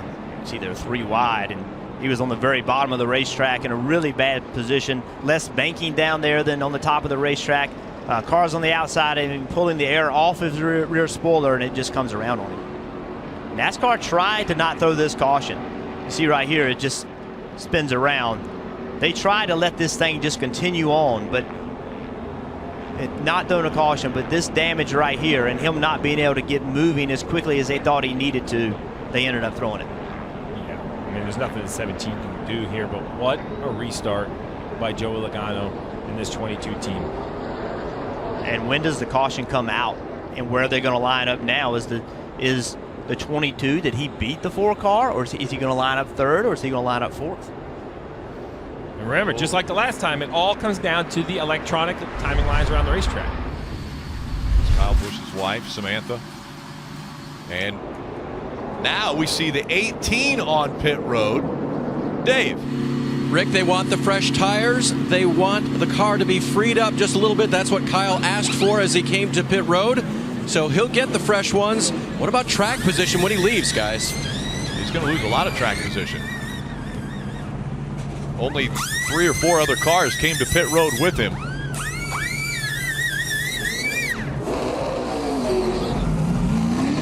have to ask myself if perhaps they thought they needed fuel. They're going to lose just so much track position. I mean, I know it's unlimited NASCAR overtime. If the field doesn't get back to the overtime line, we could continue to do this multiple times, but I'm just not sure that I would give up the track position. He was close to the front while he didn't feel he had the car to beat Logano or Johnson. I'm not sure. We got to remember now, I believe the 22 is going to start right behind the 48. We just saw the 22 and the 19 crash. I'm just not sure I would have given up the track position. The only thing I can think is that they saw the 22 with those tires just blow by them, and they thought, hey, there's no way we can do this with the 22 having better tires. Maybe they looked at that 22, and the 22 forced their hand. Yeah, I mean, in my mind right now, Larson and Jimmy Johnson are on the front row. Joey Logano, it appears, is going to line up 3rd. We'll get confirmation from NASCAR off the electronic lines to make sure that's true. But if that is the case, that's going to put him inside row 2, which is really the same situation he was in when the big accident happened. We already know Joey Logano gets great restarts, so I expect to see Joey Logano on the bottom 3 wide. I think Kyle Busch still had options. I'm not sure that tires were needed, but I thought that about Joey Logano, and he just passed 4 cars in the last restart, so perhaps they're feeling some more tire wear than I gave him credit for. And if everything goes the way we just saw it, and Kyle Larson picks the outside, well, it puts Logano on the inside behind the 48. So we set the stage again for an exciting turn 1. One more time around until the green flag will fly as we are getting ready for overtime. Football night in America, followed by Green Bay versus Washington. That's coming up next on NBC. And following the race on NBCSN, it'll be NASCAR America post-race show. The championship celebration, trophy presentation, all will take place on NBCSN. 2 hours of coverage of post-race. Listen in to the 48s. Here's what they said on the radio. Hey, make sure NASCAR stays on top of guys laying back on the start. They were definitely laying back that time. Obviously, it would be happening again here, too. So just be aware of that. Yeah, the problem with that was the 48 laid back more than everybody else did on that restart, but with the 22 behind him, that was the call saying, hey, don't let that 22 lay back to get this restart. But the 48 on the restart before laid back on the 42 to get the restart he got. Why? Because this is the same lineup that we saw the 22 get such a great run on the 19. Now we have Kyle Busch starting on the outside, multiple rows back. Will he get fortunate enough to get a couple shots? Will there be an accident? We've seen Joey Logano. Probably he is A+. He has had the best restarts of anyone up through the gears. And he has dove to the bottom of the racetrack. That's how Carl Edwards tried to block him in this exact same situation. Now, Jimmy Johnson on the inside. Kyle Larson on the outside as we get ready for overtime. Coming back into the restart zone.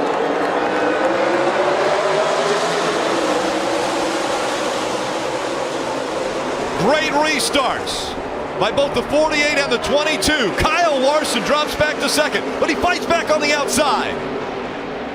Here comes the 4. Kevin Harvick racing that 22 hard. Come on, baby. Come on. Jimmy Johnson out front. They've passed the overtime line. You know, half a lane higher. Larson looking to the high side. This time He runs by. that perfect lap. White flag in the air. One more time around from Miami.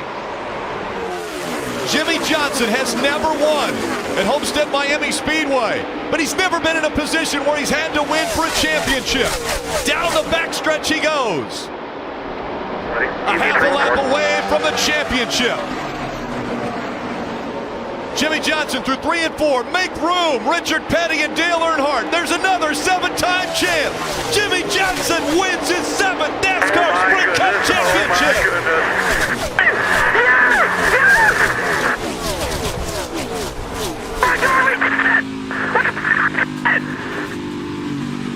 You are looking at 7-time champion, Sprint NASCAR champion, Jimmy Johnson.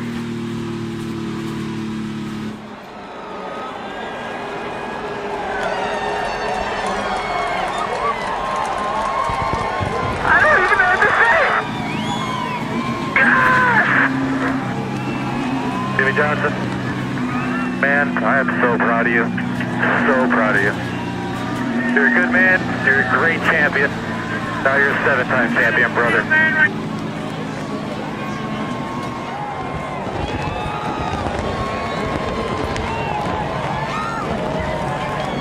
Winner of the race and the champion can celebrate anywhere he wants to now.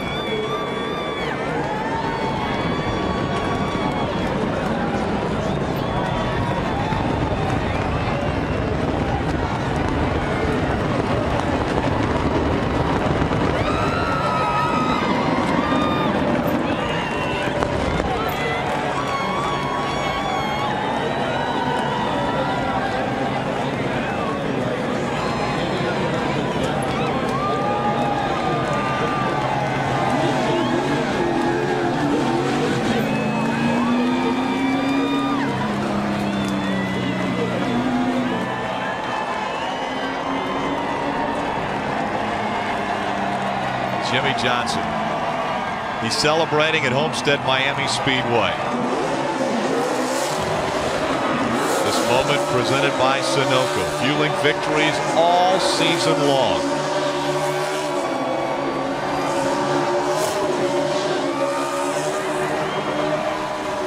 Steve, you mentioned it. We may never see anything like this in our lifetimes again. The way in which they did it. Persevered all day long, perhaps with not the fastest of the 4 championship cars, but Chad Knaus has been on top of the box for all 7. Rick Hendrick has owned for all 7. Jimmy Johnson has driven obviously for all 7. They made adjustments. They continued to battle. They won the race and the championship.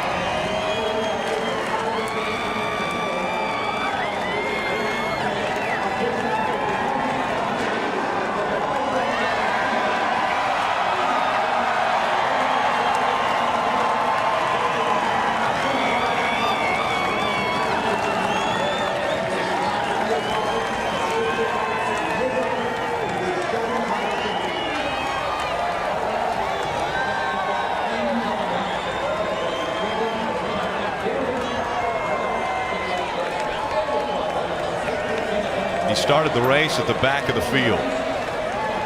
Methodically worked his way up to the front. Continued to put that car in the right position.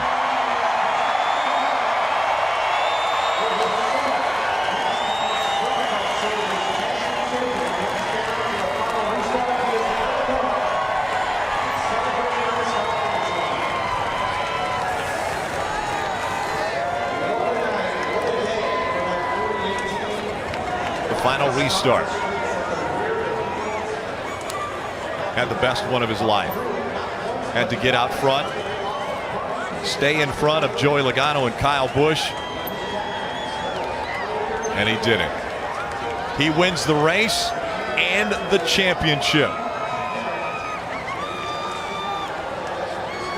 Jimmy Johnson and the 48 team, they're going to head to the championship stage. We will talk to Jimmie Johnson right here on NBC. As he works his way back, the 7-time champion about to celebrate.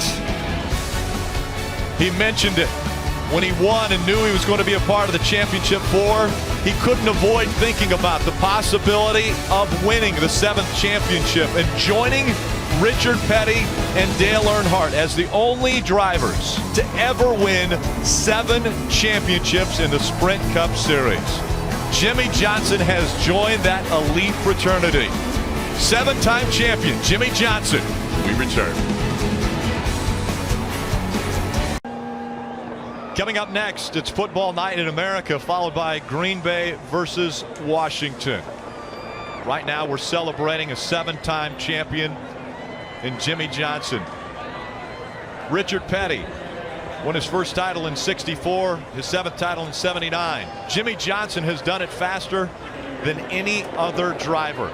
He joins Richard Petty and Dale Earnhardt as the only drivers ever to win 7 championships. It's been 22 years since Dale Earnhardt won his 7th championship, and now Jimmie Johnson joins that duo. They're holding him in turn 4 until the stage is set in front of the grandstands for the hardware to be distributed. The championship flag held high by Jimmie Johnson as he makes his way. After seeing guys going out already onto the track to congratulate him. It was Eric Almirola.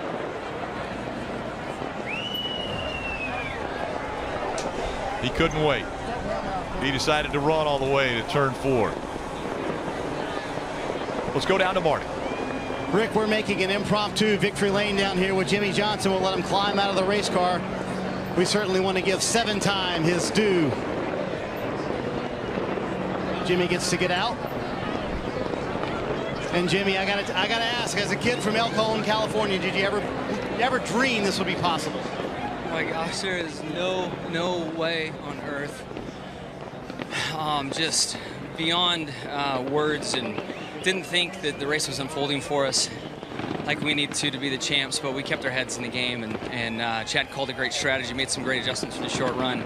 Some luck came our way, and we're able to win the race and win the championship. I wouldn't be here without so many people believing in me and giving me this chance, from my dirt days and my parents, of course, first and foremost, my brothers, my wife and family today, car owners, sponsors, Chevrolet, Lowe's, so many amazing people along the way that believed in me, giving me this chance. Jeff Gordon, Rick Hendrick, all the men and women at Hendrick Motorsports have been working so hard to get these cars fast, and giving me an awesome 15 years at the company.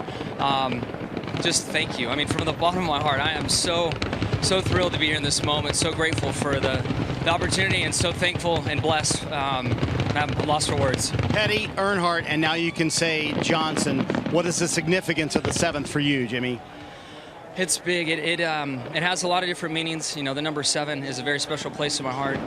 With Ricky Hendrick, as a lot of people know, for some reason I just felt good and calm today, and things just kind of unfolded at the end for us. And I know it was help from above.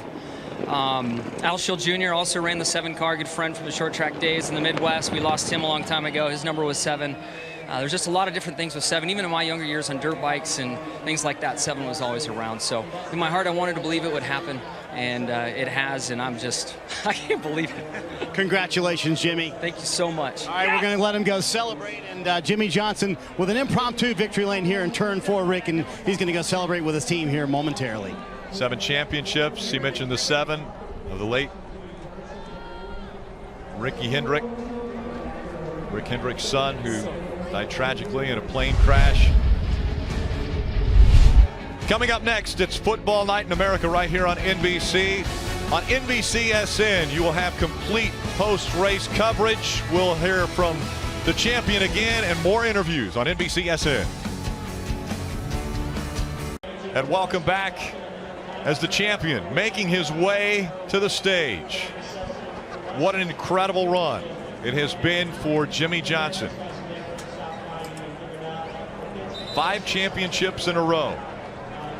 Never been done before. He wins his 6th, and immediately everyone starts talking about, can he get to 7? Can he get to that number that has been so elusive? Only 2 drivers had ever done it before in the history of the sport.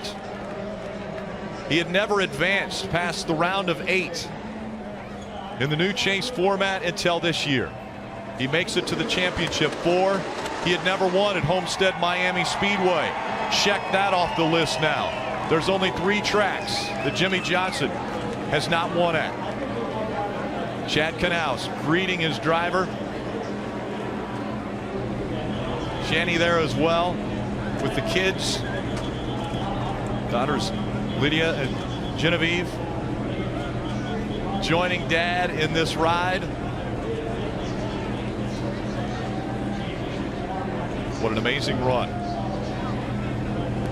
Mom said, no, I don't think you should be riding in the car with Dad on this final little trip.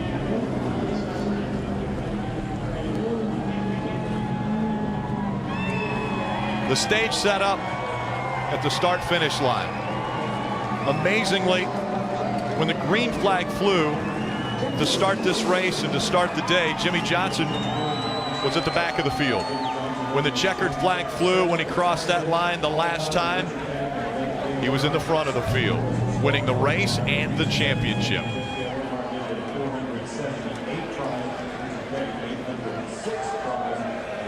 It's a familiar sight to see the 48 team celebrating a championship. As quickly as he has won the 7th, I'm sure people will start talking about the 8th. Can he outdo the 2 greatest of all time in this sport? That's Rick, what I was sitting here thinking is that you see Richard Childress has his head in the window, and Richard Childress, of course, longtime car owner for Dale Earnhardt, who won one of those 2 that won 7 championships. But now that's the talk right now. Before you can even celebrate this, it's about, can you do that 8th? Can you beat can you beat Richard Petty? Can you beat Dale Earnhardt?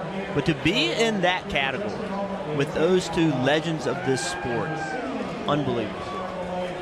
Richard Petty was on the set, countdown to green earlier, talking about 7 championships and how he went about it, how he got there. He mentioned that he thought the 5 consecutive championships was a bigger deal than making of the 7th championship as Jimmie Johnson climbs out of the car. The year in which they did it. Not a dominant year. Started the year with some speed, lost it through the summer.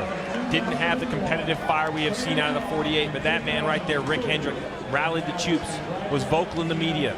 They would fix it. They would find what they needed. They would give their drivers the cars they needed to compete.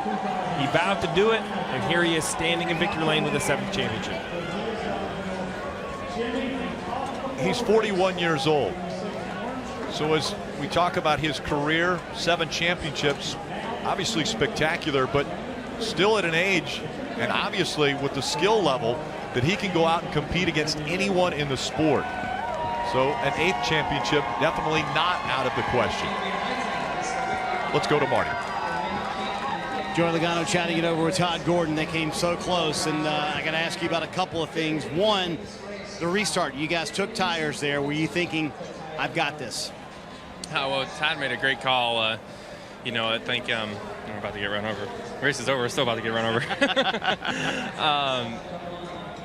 Yeah, Todd made a great call. I would never have thought of coming down pit road to put tires on and pump it up and tape this thing off and go for it. But had a good restart and was able to gain some track position. And then I passed the 4 off of 2, and I wish I didn't, because that would have gave me the outside lane behind Larson and allowed me to get to the outside of the 48 if that was the case. And just, man, it's amazing how close it comes down to that. And everyone did a great job today. They recovered after the incident and a restart before that, and we gave ourselves a shot to win a championship. I guess that's all you can ask for. Just second really stinks, and there's no real good way to put it besides it just hurts a little bit right now. But it's motivation for next year to come back and get that championship. Got to ask you about the restart before that, the contact with a 19. He kind of said it was shared blame. He went and apologized to the crew. So what was your take on that? Yeah, I mean, it's hard racing. I get exactly what he did. And I assume he understands what I was trying to do. We're racing for a championship, and there's 10 laps to go. That's the race. at that point. And I had a good run and got underneath him. And then this is the first time seeing this actually here.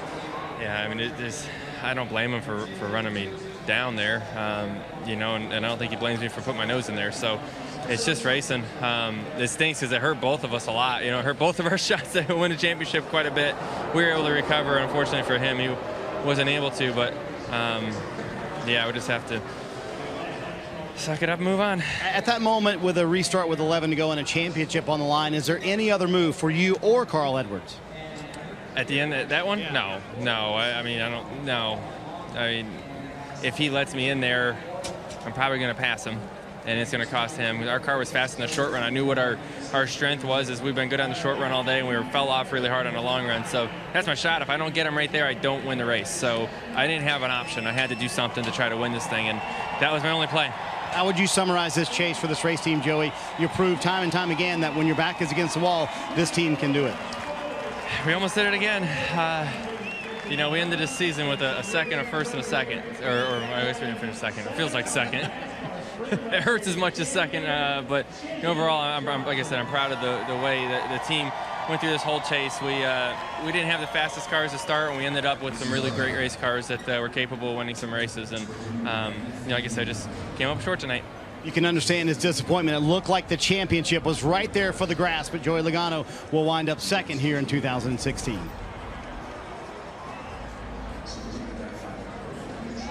Celebration is going to continue for quite some time for the 48 team, Jimmie Johnson and that entire crew. But guys that came so close that won't be able to celebrate, drivers like Kyle Busch. Dave Burns caught up with him moments ago. Well, there were times tonight when it certainly looked like Kyle Busch had the car and the strategy to win tonight. The last call is the one I want to start with, though. You guys spoke in code. Was it your decision ultimately to want the tires and maybe lose some of the track position?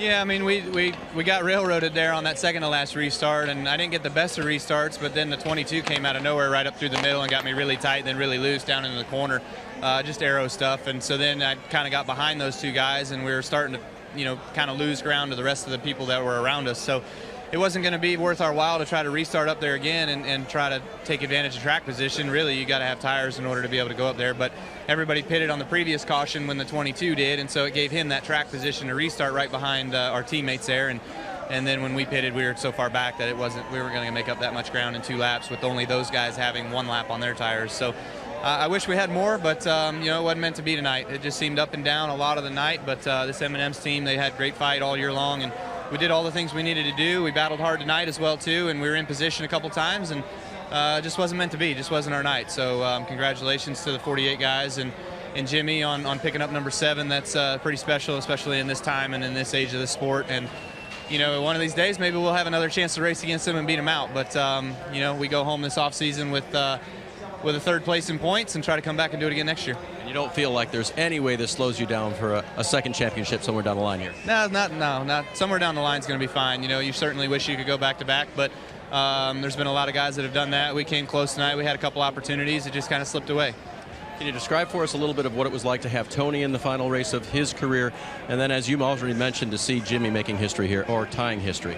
Yeah, it was certainly, you know, a little bittersweet to have both Jeff and Tony retire in consecutive years, but it certainly would have been a heck of a lot sweeter for us to go out on top and win the championship in both of those seasons, respectively. But, you know, again, it just was a great fight all year long. I got to say thanks to M&M's and Toyota and Interstate Batteries and Snickers, NOS Energy Drink, Skittles, everybody that's been a part of this team and has fought with us all year long to get us to this point. And, you know, we did the best we could. We didn't have the best car this weekend, but that's nothing to be said that we won't be better and better prepared next year. Kyle, this was your season to reign. What will you miss about being the Sprint Cup champion? Well, first and foremost, going to the banquet and having the room that you get out there and having NASCAR at your ever beck and call to take care of you. But, you know, Johnson knows plenty about what that's all about, so he gets it again. But other than that, you know, it's just you're always going to have that nameplate. You're always going to have that title, and feels good to be able to have that. But one of these days, I'd like to certainly add 2 time to that. Way to fight. We've enjoyed it this year. Thank you. Kyle Busch finishing just out of the championship tonight. Thank you, Dave. And it's time for the hardware to be distributed. Let's go to the stage and Chris Devoto. Well, Rick, no question, fans need to remember where they were on November 20th, 2016, the day history was made when a California kid who grew up on 2 wheels joined the greatest in this sport on 4. Jimmie Johnson adds his name to the likes of Richard Petty and Dale Earnhardt. The official championship presentation. It's begun for the last 13 years with the Senior Vice President of Marketing for Sprint for the final time, Steve Gaffney. Well, we stood on this stage 10 years ago for the first time with Jimmie Johnson. 7 times later, it's still as thrilling for us as I'm sure it is for him. And as Sprint departs this sport, we couldn't be more proud to have you as our exiting Sprint Cup champion and to be synonymous with the Jimmie Johnson era in NASCAR. So thank you so much, and congratulations to you, to the Lowe's team, to Hendrick Motorsports. It is our pleasure to call you Sprint Cup champion in 2016.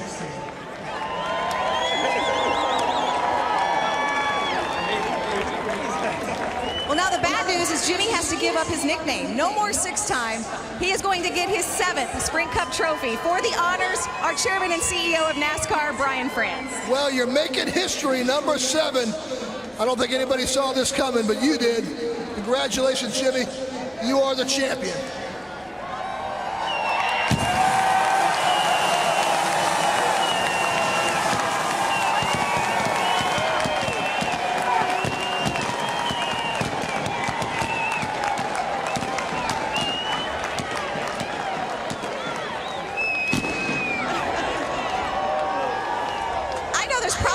Questions that haven't been asked, but Jimmie, you joined us on our pre-race show and we asked you about head versus heart. That was about 3 hours ago and you said, my heart is full. That was before you had a 7th one of these. How's your heart right now? Hey, it is so full, and I had this crazy calmness over myself all day long, all leading into this, and even with us running 5th and the championship not looking like it was going to be there, I just felt something. My heart was full because I was thinking of some loved ones like Ricky Hendrick and his influence, me being in this race car and dedicating the 7 hashtag to him and kind of building up to this. And man, something happened from above there, those last few restarts to give us this opportunity. And I'm just so thankful to have Robert Niblock here from Lowe's. They've been with me since day 1 and believed in me. Chevrolet, it's the only car I've ever driven. Hendrick Motorsports, it's made home for me. It's been the perfect place, and my family, friends as well. You wish that you could say something really impactful in these moments, but there's just so much swirling going on right now in my head, and I'm just overly blessed and thankful. What do the girls think of this right now? They're pretty happy. I'm not sure they understand what's all going on, but their hearts look a little full too. Genevieve has a lot of stars in her hand, that's for sure. I know after you won your 6th title, you sent Michael Jordan a text that said, "What now?" Do you remember his response? Go get 7. I do. We got it. MJ, where are you, buddy?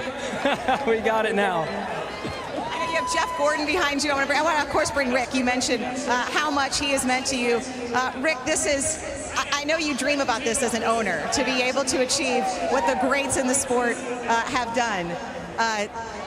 You've done it all, and now to have Jimmie on stage as a 7-time Sprint Cup champion. Hard to put into words, I imagine. It's unbelievable, and Jimmie was using the number 7 that Ricky had and dedicating it to him, and that was so special. And to see him tie Richard and Dale, it's unbelievable. So I'm still in shock, but I think it's going to sink in later tonight. But we're so proud of him to do it through all these different formats. It's been so special, and what a great representative of the sport. And for me to go into the hall this year and for him to celebrate, Joey, good, thank you, buddy. I mean, this is beyond exciting. I'm so proud of him. The team, so proud, so proud. It is. I mean, there's a sense of celebration, but there's a sense of shock as the crew yells out their battle cry. I know Chad's around here somewhere. Did I just miss Chad's going back to celebrate with the crew? But you have Jeff Gordon up here. Every driver, I think, came out to celebrate and congratulate you in some way. What does that mean, to have those sort of congratulations from your peers? It means so much. I mean, we're working away each and every week, and have so many great friendships and relationships in the garage area. I know they hate losing, and they don't want me to win at times, but to see Joey, Kyle, Casey Mears, all of my Hendrick teammates come over. And I have to give a big shout out to my Hendrick teammates and Alex Bowman for the incredible job he's doing. Jeff Gordon and his participation in the car this year. Casey Kane, Chase Elliott, their crew chiefs as well. We've had a lot of support from those guys to get this 48 ready for today, and I'm so thankful for it. Well, I found Chad. He's back here as well, so let's bring him in. Chad, congratulations to have a driver and a crew chief have the kind of success. Tony Stewart just joining the party here on stage. Of course, no, absolutely. Hey, if I'm going to be cut off by someone, it better be Smoke. That's really incredible for a driver and a crew chief to not just have success, but to have this kind of success and to be together this whole time. All 7 have been won with the 2 of you.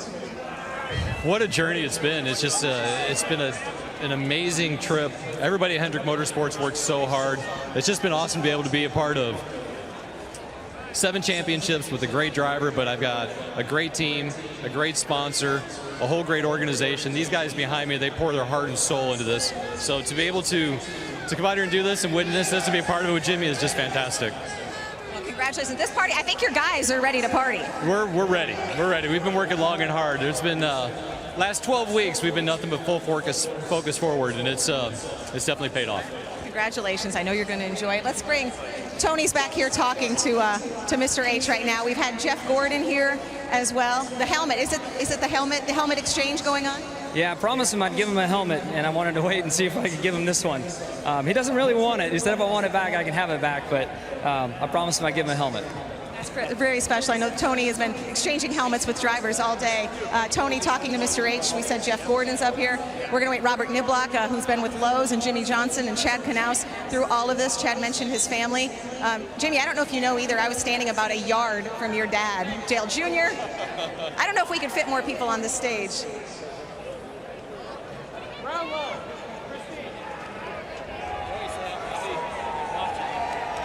I have a video I'll have to send you of your dad. I videotaped him on the last lap of yours. I was about a yard from him.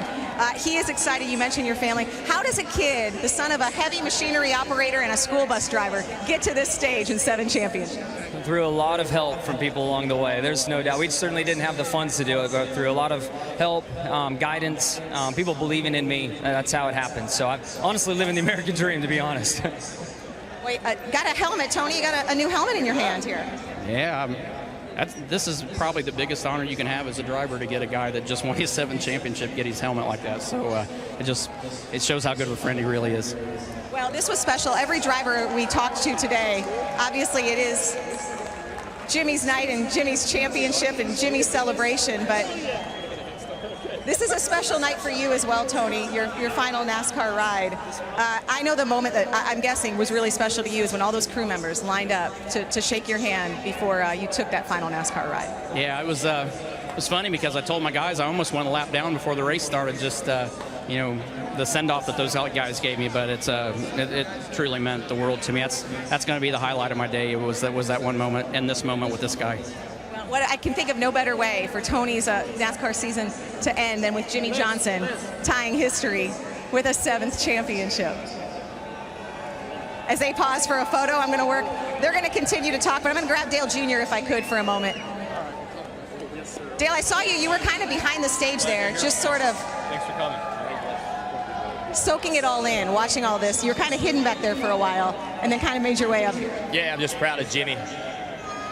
I didn't know we'd ever see anybody win 7, but if anybody deserves it, it's him. He's the best driver of the sports scene in so long. Maybe he's definitely in the discussion of the best driver ever. Great teammate, great guy.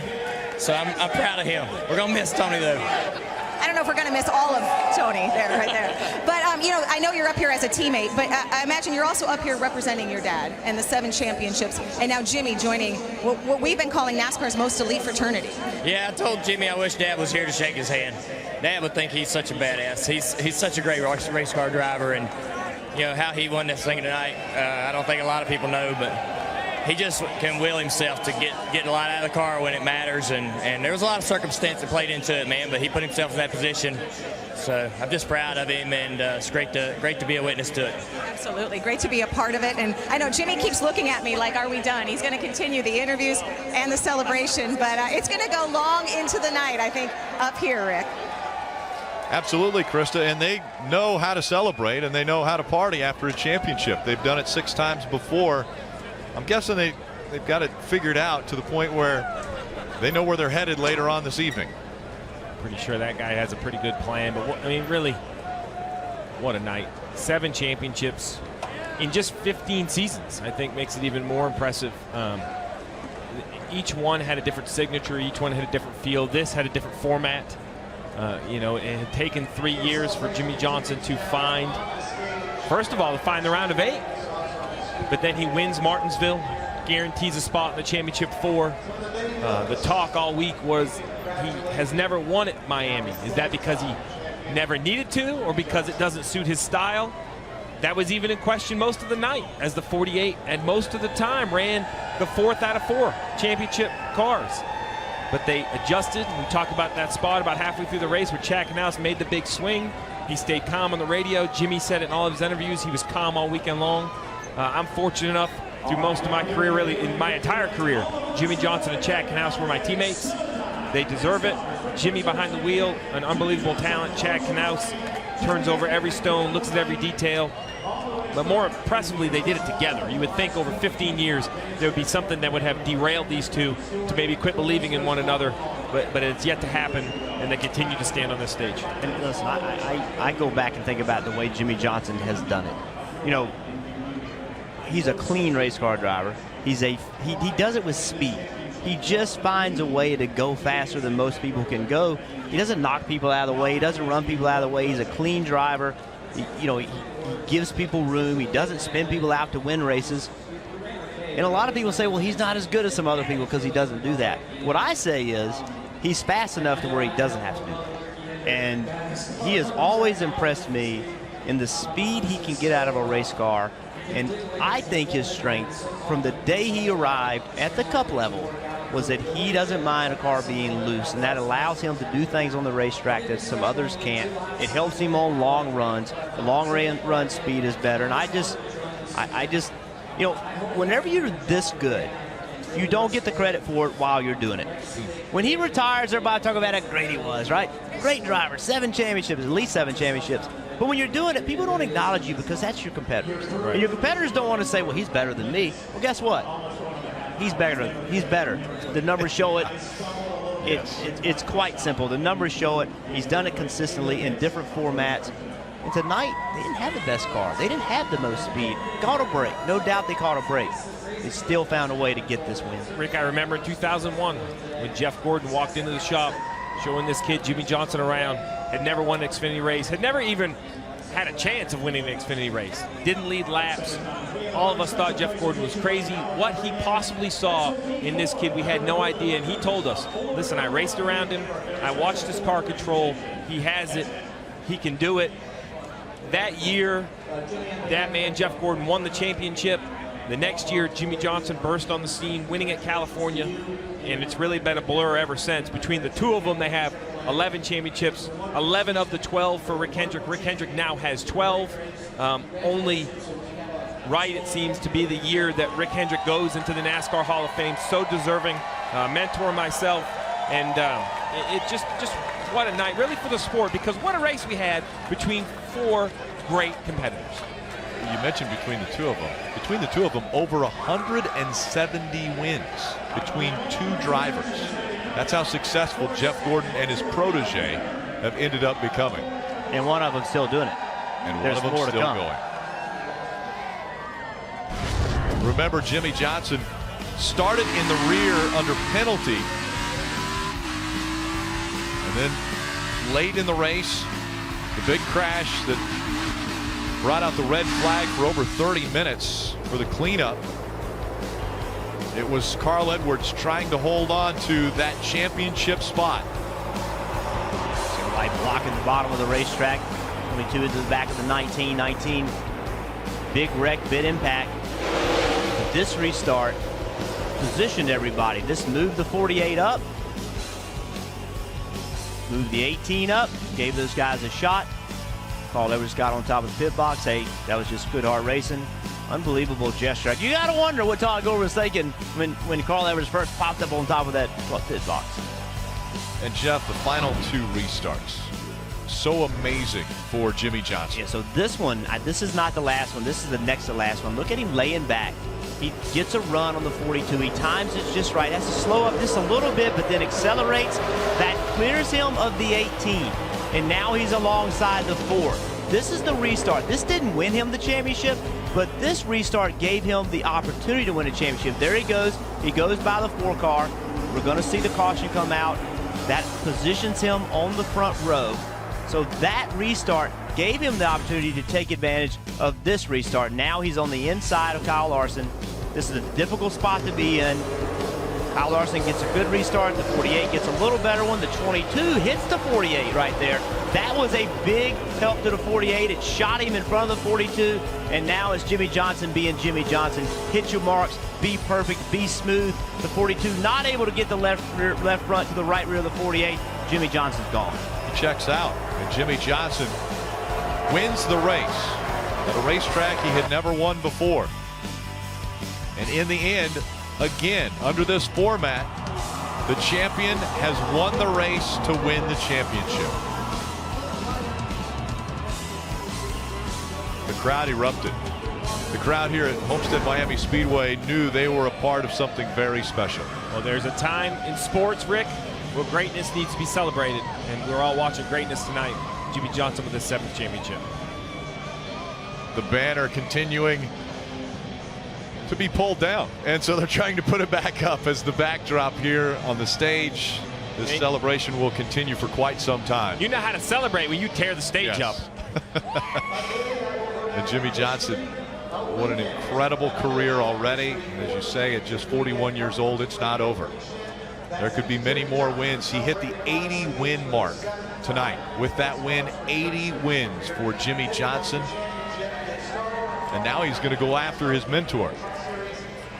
With 80 wins, pretty impressive company that he joins. Richard Petty, David Pearson, Jeff Gordon, Bobby Allison, Darrell Waltrip, Cale Yarborough, the only drivers with more wins than 7-time champion Jimmy Johnson. For continued post-race coverage, let's go to the stage and Krista, Kyle, and DJ. This copyrighted telecast may not be reproduced, retransmitted, or used in any form without the authorized written consent of NASCAR Broadcasting.